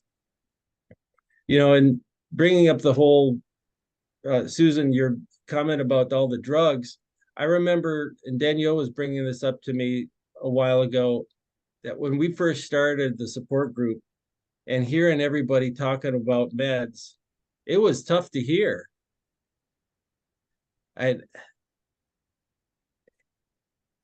It was, and for me at the time, I had ATN, and to hear that my only choice was morphine, wow, that was tough. That was really tough to hear. How do I didn't know what to think. yeah, and all the meds that are talked about are pretty heavy, and it's, yeah. It's a shock all at once, right? Yeah. Then So I they didn't, come off enough, you get used to it and you understand what they all mean, so. what was that, Danielle? Oh, I said you come off enough and then you start to understand what they all mean and what they're all for and all of that, so. Yeah, it's not You quite never- so overwhelming, but I guess hearing that for the first time, and the stigmas that have always been around all of that stuff, and then now I'm become one of these people that has to take it for the rest of my life or long term. Wow. That's hard to hear. That's really hard to hear. Because when I first heard of this, I was told I had some form of tic douloureux back in 2001. And I said, well, what kind of cancer is that? I've never heard of that. I didn't know what the hell it was. No, never heard it. I'm glad you've got a good neurologist that you can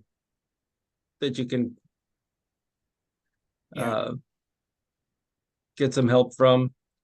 There were some other questions around other types of doctors too that members have brought up to me. I think Dr. Yanni was the only psychiatrist, or was he a physiologist or psychiatrist? Psychologist. I'm sorry, Tim. that specialized in pain treatment. Yeah, I saw Yeah, a couple of years. Yeah. yeah, we don't have very many people. I don't Or- know if he's practicing. I've been sending him the agenda, but I never hear anything back from him. He was older than I am, and I'll turn 80 tomorrow, so there's a good chance he's checked out. Happy Okay. birthday. Thank you. Tell me slide that in. Happy birthday, Tim. Yeah, Jake. So glad. You're amazing, Tim. Happy birthday. Yeah, Happy birthday, Tim. thank you. Tim, when were you diagnosed? Oh, 1997 about. Mine Okay. was from an infected root canal. We're pretty sure. And the trigger point's right here, right Oh, above. my- It's Okay. been atypical. We had been to Mayo Clinic, Cleveland Clinic. Nobody had any ideas. And my wife's brother's was a radiologist in Milwaukee, and somehow he found this doctor at Emory in Atlanta. And in 10 minutes, 20 minutes, he figured it out as neuropathic facial pain or atypical trigeminal neuralgia. I had both the constant pain and the shocks, and my wife had packed my head in ice for a good 9 months. And I couldn't Wow. lay down, back to the throbbing. I couldn't lay down because it would throb so bad laying down, but sitting up, I sat up for the better part of 9 months with ice on the face.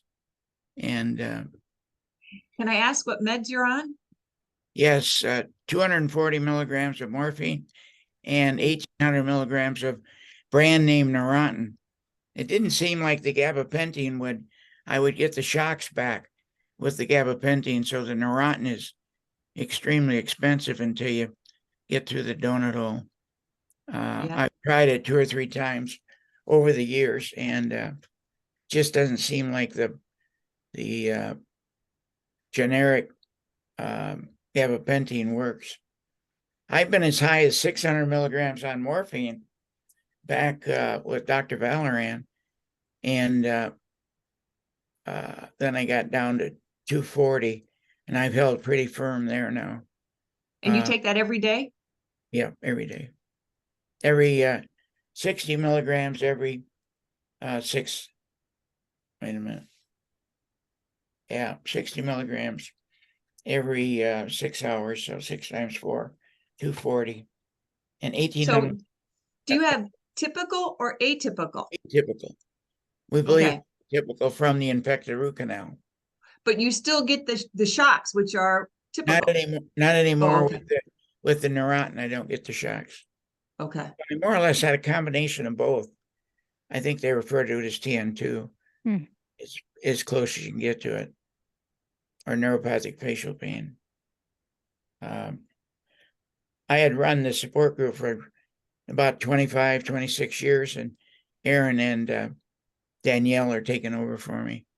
Aaron, Okay, I just connected your dots. You're the famous Tim. yeah, Okay. famous. Well, it's nice to meet you. Yeah, nice seeing you. But Aaron's been with me almost from the start. I don't know when you found me, Aaron. 01 or 02, something like that. 01. Yeah.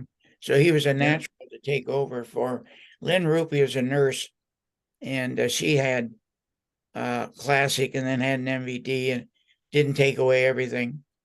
But she was very helpful with the medications and other issues.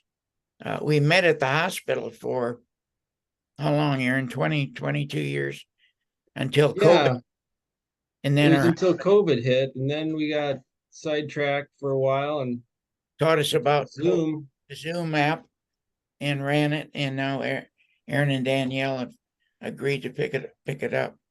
I said I'd sit in. I'm talking a little more, and I said I was going to, but No, we need it. sit in to add anything that I can. We need everybody to ask questions. I was interested. Who did you have her talk to? The ladies. The ladies that I talked to? Yeah. Well, one is here tonight, Marie. Yeah, Marie. Oh, Yeah. she's gone now. Yeah. No, And, Marie's still here. No, Marie is, yeah, she's on the Zoom tonight. Yeah. And Who was the other one? Lynn Rupee or no? No, the other one was Melody. Melody, Oh, Mel. yeah, yeah. Melanie, she's not here tonight.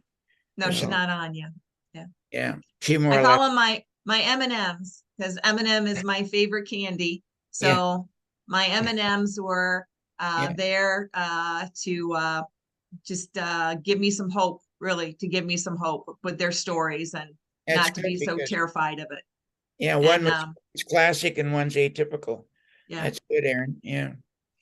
so I mean, if that's, I mean, I don't think you can ask any more from a support group than what those two ladies gave me. So I appreciate it very much. Well, Yeah. thank you, Susan. Thank you, Marie. Thank you for helping. Oh, Susan Susan, out you so were well. such, no, and Susan, you were such a blessing to me, talking to me too. And, Oh, you don't realize that, so. That's the other one. Okay. Okay. That's great. I have to say, we all have heroes around the circle. Those Yeah. who are here tonight and also those that are at a distance. We could resolve all of them. We do have the neurosurgeons to go to, you know. You're lucky to have a neurologist that's a friend of the family. That's a blessing right there. And then we have various neurosurgeons that are the actual ones who understand the real estate in the head because they actually go in.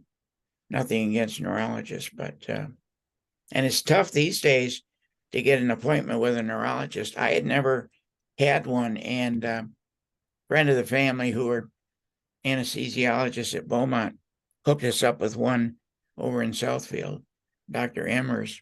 The first time I'd seen a neurologist, and it was more for, I've gotten kind of a burning pain since the getting COVID a year ago up north. And that's really one of the reasons that I've tried to back out of it, or am backing out of it. This burning, it's either from the COVID or from the Paxlovid that we took. I don't know which. It's a medication for COVID. But, you know, Kim has COVID now, Aaron, and she said she's deathly ill. Kim Boynton. Oh, no, I didn't know that. I don't think anybody wants to get COVID. We're wearing masks everywhere we go. I've been Oh, wearing, no. I've been to a dermatologist for the first time in my life. I had a spot on my back and a spot on my face that were different types of precancer or cancerous. One on my back was basal cell, and the one on the face was squamous, he noticed. And so I had him cut it out. So someone had asked a question. I don't remember who it was, but it was about the vaccine, I think, and whether or not it can cause increased pain. Now I'm hearing that, like, if you actually catch COVID, that sounds like a definite yes. That's a good question, Danielle. Did I get the burning from the vaccine, from the Paxlovid, or from the actual COVID? Who knows? Yeah, okay. It's hard to know because everybody was doing all of it, right? At some point. Well, we're up in the air. We got the RSV now, the respiratory something virus, Yeah. which are for babies and people over 65. Now we're questioning, should we get the new vaccine that's out with the new in it? Did that have any effect? Because we got 6 different vaccines for COVID. Did the vaccine cause my burning pain? I don't know. So And I you've have had just- all the boosters. Yeah, I had I have 2 cervical fusions. 4 or 5, 6 back in 79 from a sailing accident. And in 06, I blew out 4 or 5 on a cruise in Europe in one of the pools at low. But anyway, so you brought up the cervical issue. I knew that the TN nerve came down. It's like I say, C1, 2, and 2, 3. And I've had injections, steroid injections in the 2, 3, 3, 4. In fact, going after some spurs, I lost my, you want to hear my medical history, but lost my left diaphragm. they hit the phrenic nerve. I didn't know you had a phrenic nerve, but they hit the phrenic nerve on the left side. And I wondered what the hell it was, because I wasn't as able to have as much breath as I normally would have walking. So a doctor who's since retired at Beaumont figured out that that I must have an effect on the phrenic nerve. And sure enough, I believe that's what it was. I haven't told the neurosurgeon, who's a good friend at Ford West Bloomfield, that he probably took out my diaphragm when he went after the spurs. But anyway, I'm a walking medical, still above ground. Yeah, keep it that Think way. of yourself Yes. as a walking Mhm. medical miracle. Miracle is right. Mhm. Yeah, I think so. I think the main thing, we've talked about this before, is having a spouse who's understanding, like Danielle has been for Aaron, and I've had with Donna, and it's so helpful to have or a daughter, Kate, who has your back or your side or whatever, that understands what you're going through, because it's not something that somebody can look at and see. It's not like a broken arm where you've got a cast on, or a foot cast or something else. It's something that's more or less, well, I guess it is describable, because we've all shouted out and thought. I always shared with the group that if you thought of suicide, you're not unique, because I think it goes through our mind in the worst times. But hang in, and through support groups, spouses, or family members, hopefully you've got somebody that understands your particular condition and can help get you to various doctors.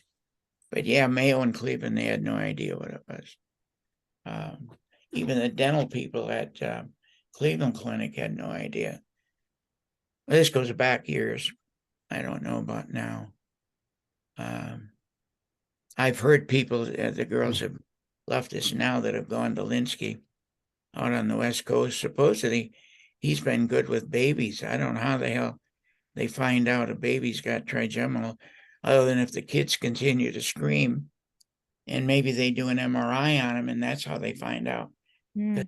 Known for doing MVDs on babies. So I've heard of other people went out there to have an MVD and a second one didn't do any good. So, but who knows? You don't know. If you It's in my research, I actually found a study where they had gone out and done a bunch of autopsies on the trigeminal nerve, and they found, like 50%, don't quote me on these numbers, but it's like 50% of the autopsies, people had a compression on their trigeminal nerve with no pain. Yeah. And then the other 50 had compression with pain. So you kind of got to ask yourself, Yeah. if it's there, and why didn't they get it, and why did we get it? Exactly. So part of me think that there's some other piece to this puzzle that we haven't figured out yet. That's an excellent point. We've talked about that with neurosurgeons. Why do people who have compressions have no pain? Yeah. Yeah, and then why does it come back after a successful MVD that's lasted 3 to 5 years? Yeah. They have recurrence, Like and Mary, and they've checked in a lot of the cases. The neurosurgeons can tell that the Teflon or whatever's in there hasn't moved. So why is it Sometimes back? the veins will grow. That's what it said in the book.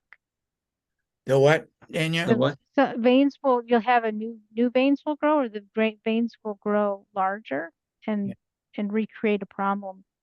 Push through the Teflon. Oh, push through the Yeah, or Teflon or adjacent around to it. it. Mm-hmm.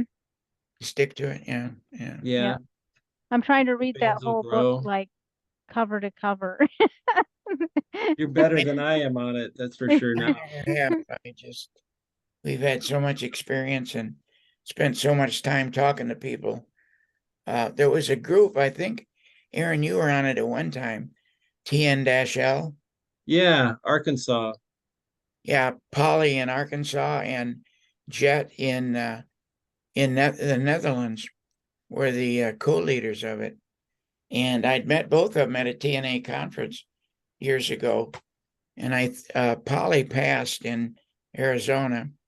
And after we were I think it was on the way back from South Africa. Yeah, I was going to meet Jet in Europe, and then my wife was just worn out being gone for 3 weeks, and I canceled. So I don't know if she's still around or not. I haven't Yeah, I talked. don't know if I haven't seen it. I haven't seen any emails from the TNL I did one listserv. recently.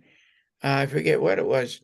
Somebody brought up an issue of, I think, shingles or something, and they were asking people about it. We had one fellow that had shingles that caused his TN back when we were meeting at the hospital.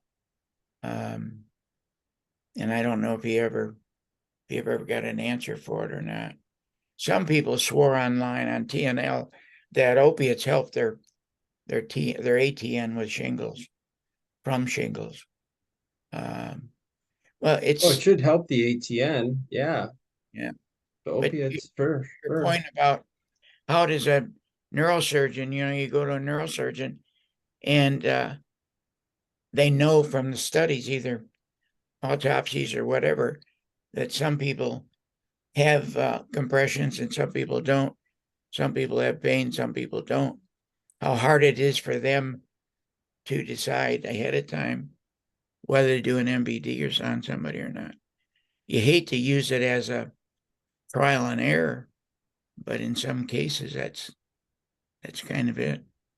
Why doesn't it work on some people and not others? All I know is I was over 1,000 people, Aaron, on the TNL group who had ATN that I sent them information on opiates. It was well over 1,000. Wow. As I think I say I have a 1-page summary on ATN summary, and I think it was 1,000, not 8,000, but there's just a horrendous number of people, and a lot of them were dental issues. Yeah, dental. Most of them, I think, were dental, causing atypical trigeminal, the constant pain. And they weren't being recommended to be helped with opiates. Well, the pendulum has swung so in the country, in our country. I don't know about Europe. I know Australia, they never heard of it until I got this lady, I still remember, Diane O'Callaghan. And she finally gave me her home address, and I mailed her things. And she asked her doctor about it, and they gave her 50 milligrams of morphine. And after suffering for 13 years, it took her pain away. So Wow. you didn't think they had morphine in Australia. So it's crazy. But anyway, it's tough now because the fentanyl coming in, and they're finding fentanyl mixed with the opiates coming out of China or Mexico, and our southern border being open. So much of it's getting in, and kids are getting it. So, I don't blame them. The administration, being a Democrat, I don't blame the administration for the DEA putting their thumb down on doctors. Luckily, we found Dr. Meunier, and I only found him through Kim Boynton. She remembered she's got the memory of an elephant. She remembered someone at our meetings saying that there was somebody in the pain clinic of Michigan that was given opiates, and for a year now he has been picked up by the MOS group, the Michigan Orthopedic Surgeon Group of, I think it's 70 surgeons. So if you had anybody cut on you as part of MOS, they picked him up and brought him in-house now. He's got 2 doctors with him because they were so upset with pain clinics outside of the hospital setting that, in fact, I went to the Beaumont Pain Clinic and they would only agree to give me 100 milligrams of morphine. Whereas our pain doctor that we had, Aaron and I had, would go up to 240. Well, he was at higher with me, but then we were at 240 and Beaumont would only give 100. And then our doctor came down with ALS, sorry. ALS. ALS. You were with him, right? Yeah. Yeah, I brought so many people. Then he came down with ALS, and by the luck of God, we found Dr. Munier now. And he's so young, he'll outlive me. I don't know about you, Aaron, but Oh yeah, he's younger than me by a long shot. yeah. And he should outlive Oh, Kate yeah. if she ever needs it. Anyway. Yeah, we still need doctors that are like Dr. Pepler, that are more just sympathetic, but cooperative and willing to try things. And one thing that irks, I think other folks have brought this up, is that we only have one doctor on the FPA site for Michigan, and that's Dr. Casey. So, we need to have, for what, Aaron? For Michigan, for any kind of doctor on the FPA site, there's only one doctor listed in Michigan. Yeah, and but that's bullshit. You know how people had to get on that site? They had to pay money to get on the site. I know. We've got neurosurgeons that been successful with MPDs that aren't on the FPA. But how do we find out, how do we find these doctors in order to, well, we've got get them to the new members. We got Malik at the fresh starting out with this whole crazy thing called TN. We've got Malik at Henry Ford, West Bloomfield. Those are neurosurgeons. What about neurologists? What about others? Dr. Rossi, who spoke to our group and is close friends with the family. I called her to get in to see her, and it'd take me 4 months to get in to see her. And I knew her. That's why I said, a neurologist, good luck. But anyway, be honest with you, I hate to be recorded for this, but I'll stop the recording and give me something to do here. Hang on. Yeah. And to retrain your brain to get away from that pain cycle.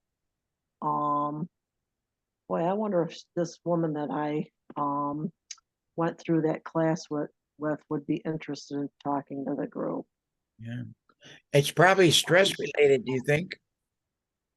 I think that contributes to it. Yeah, I know it does. Well, yeah, and not knowing when you're going to get the next whack across the head, exactly. It's post-traumatic stress disorder. It's like you said it, Aaron. That's what it is. It is. And to be honest with you, when I'm in these groups listening, I start to feel it more because I'm thinking about it. Yeah. And as soon as I'm not saying, and that's even what she says. She says it's true.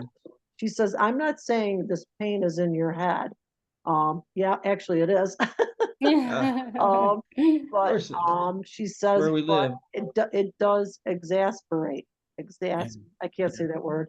Exasperate it. So I'm going to contact her and see if she'd be interested in, like I said. Can I have her name? Pardon? What is? Her name is Angel Foster, and she's through Partners in Change, in Midland. Oh, I didn't catch that. Foster? Her last name is Foster, Foster, and her first name is Angel, and she's through Partners in Change, in Midland, Michigan. Oh, Midland. Okay. Are you in Midland? I'm in Alger, which is just below West Branch. Yeah. Oh, shoot. So I don't know. 'Cause Aaron, For my, one of the criteria way back in the day for my motor cortex stimulator surgery, because it was so darn expensive and it was considered experimental way back then. And I think I don't know if it still is or not, but the chief medical officer went around to all my doctors, and it helped to have different doctors of different specialties corroborate that this guy, that me as the patient, really does need something like this in order to move on. So, and some of my pain doctors also in the past they all have prescribed antidepressants, because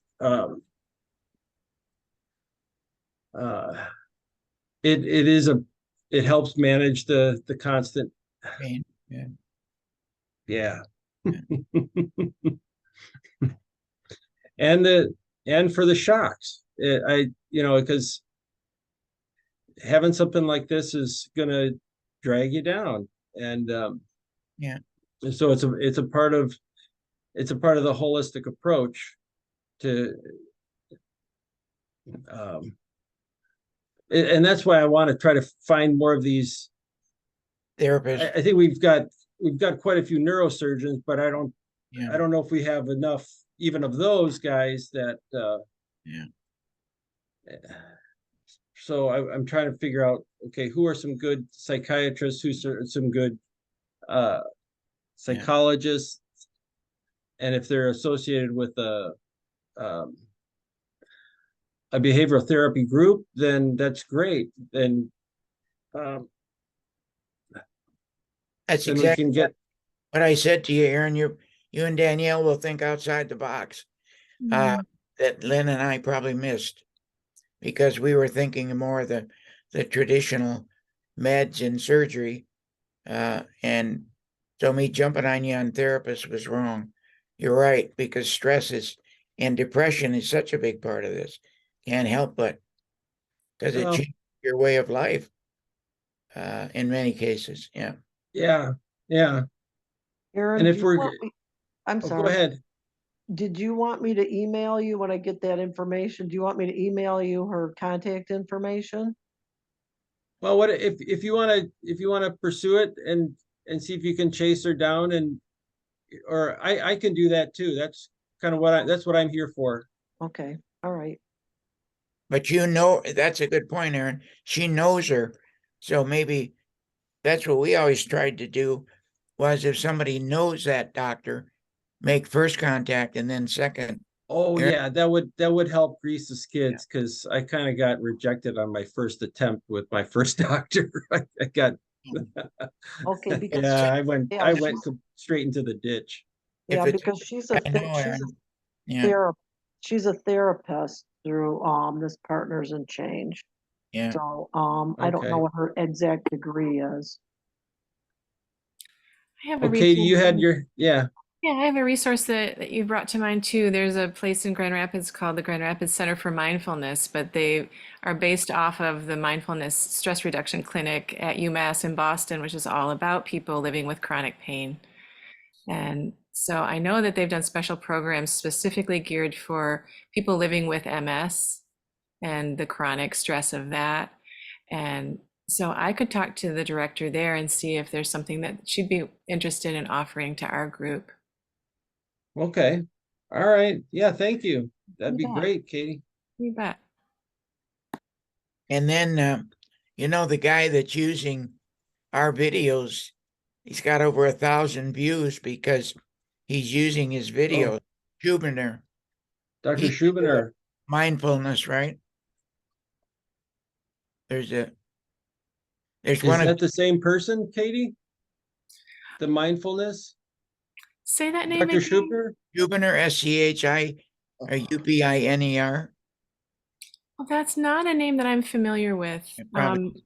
Yeah. Yeah, the director here in Grand Rapids is Carol Hendershot, Mhm. but I know that if there are specific programs in other parts of Michigan that she thinks might be better directed toward a group like ours, she'd let me know. And I definitely did see that they just offered a special one for people with MS. Mm. You know, the special Oh, wow. types of stress that includes. And so it feels like it might align with what you're speaking about. It's all about living with chronic pain.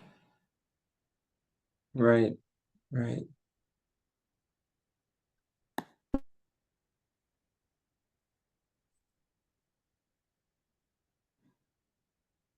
Well, how do you feel about wrapping up by singing happy birthday to Tim? As long as you don't Yeah. say his age. Someone's got to start, not me. And a 1 and a 2. Happy birthday, birthday to you. Happy Happy birthday birthday to you. Tim. Happy birthday, Tim. Tim. Happy birthday birthday to you. My husband's laughing at us all downstairs. Oh, good. Yeah. I Happy just gotta- birthday, Tim. Thank you, Darren. We love you. I'm going to have to sign off, but I so appreciate all that's been offered here tonight. I really, really appreciate you, Danielle and Aaron, also stepping forward. And it's been great to have this much sharing with people in the group. Yeah. Thank you. Thanks, Danielle and Aaron. Thank you guys too for all Thanks, your sharing. everybody. And good to see you in person, Susan. Oh, thank you so much. One day I Okay. hope we can get together in person. I hope so too. That'll be nice. Well, good Okay. night, everybody, and many thanks for all that you've done, and look forward to our next meeting. Yep, Okay. next meeting is December 13th, I think. It's on my calendar. Okay. All right. Thank Okay. you. All Thank right. you, Aaron. Thank you, Danielle. Right, Good night, all. good night. Good night, all. Good night.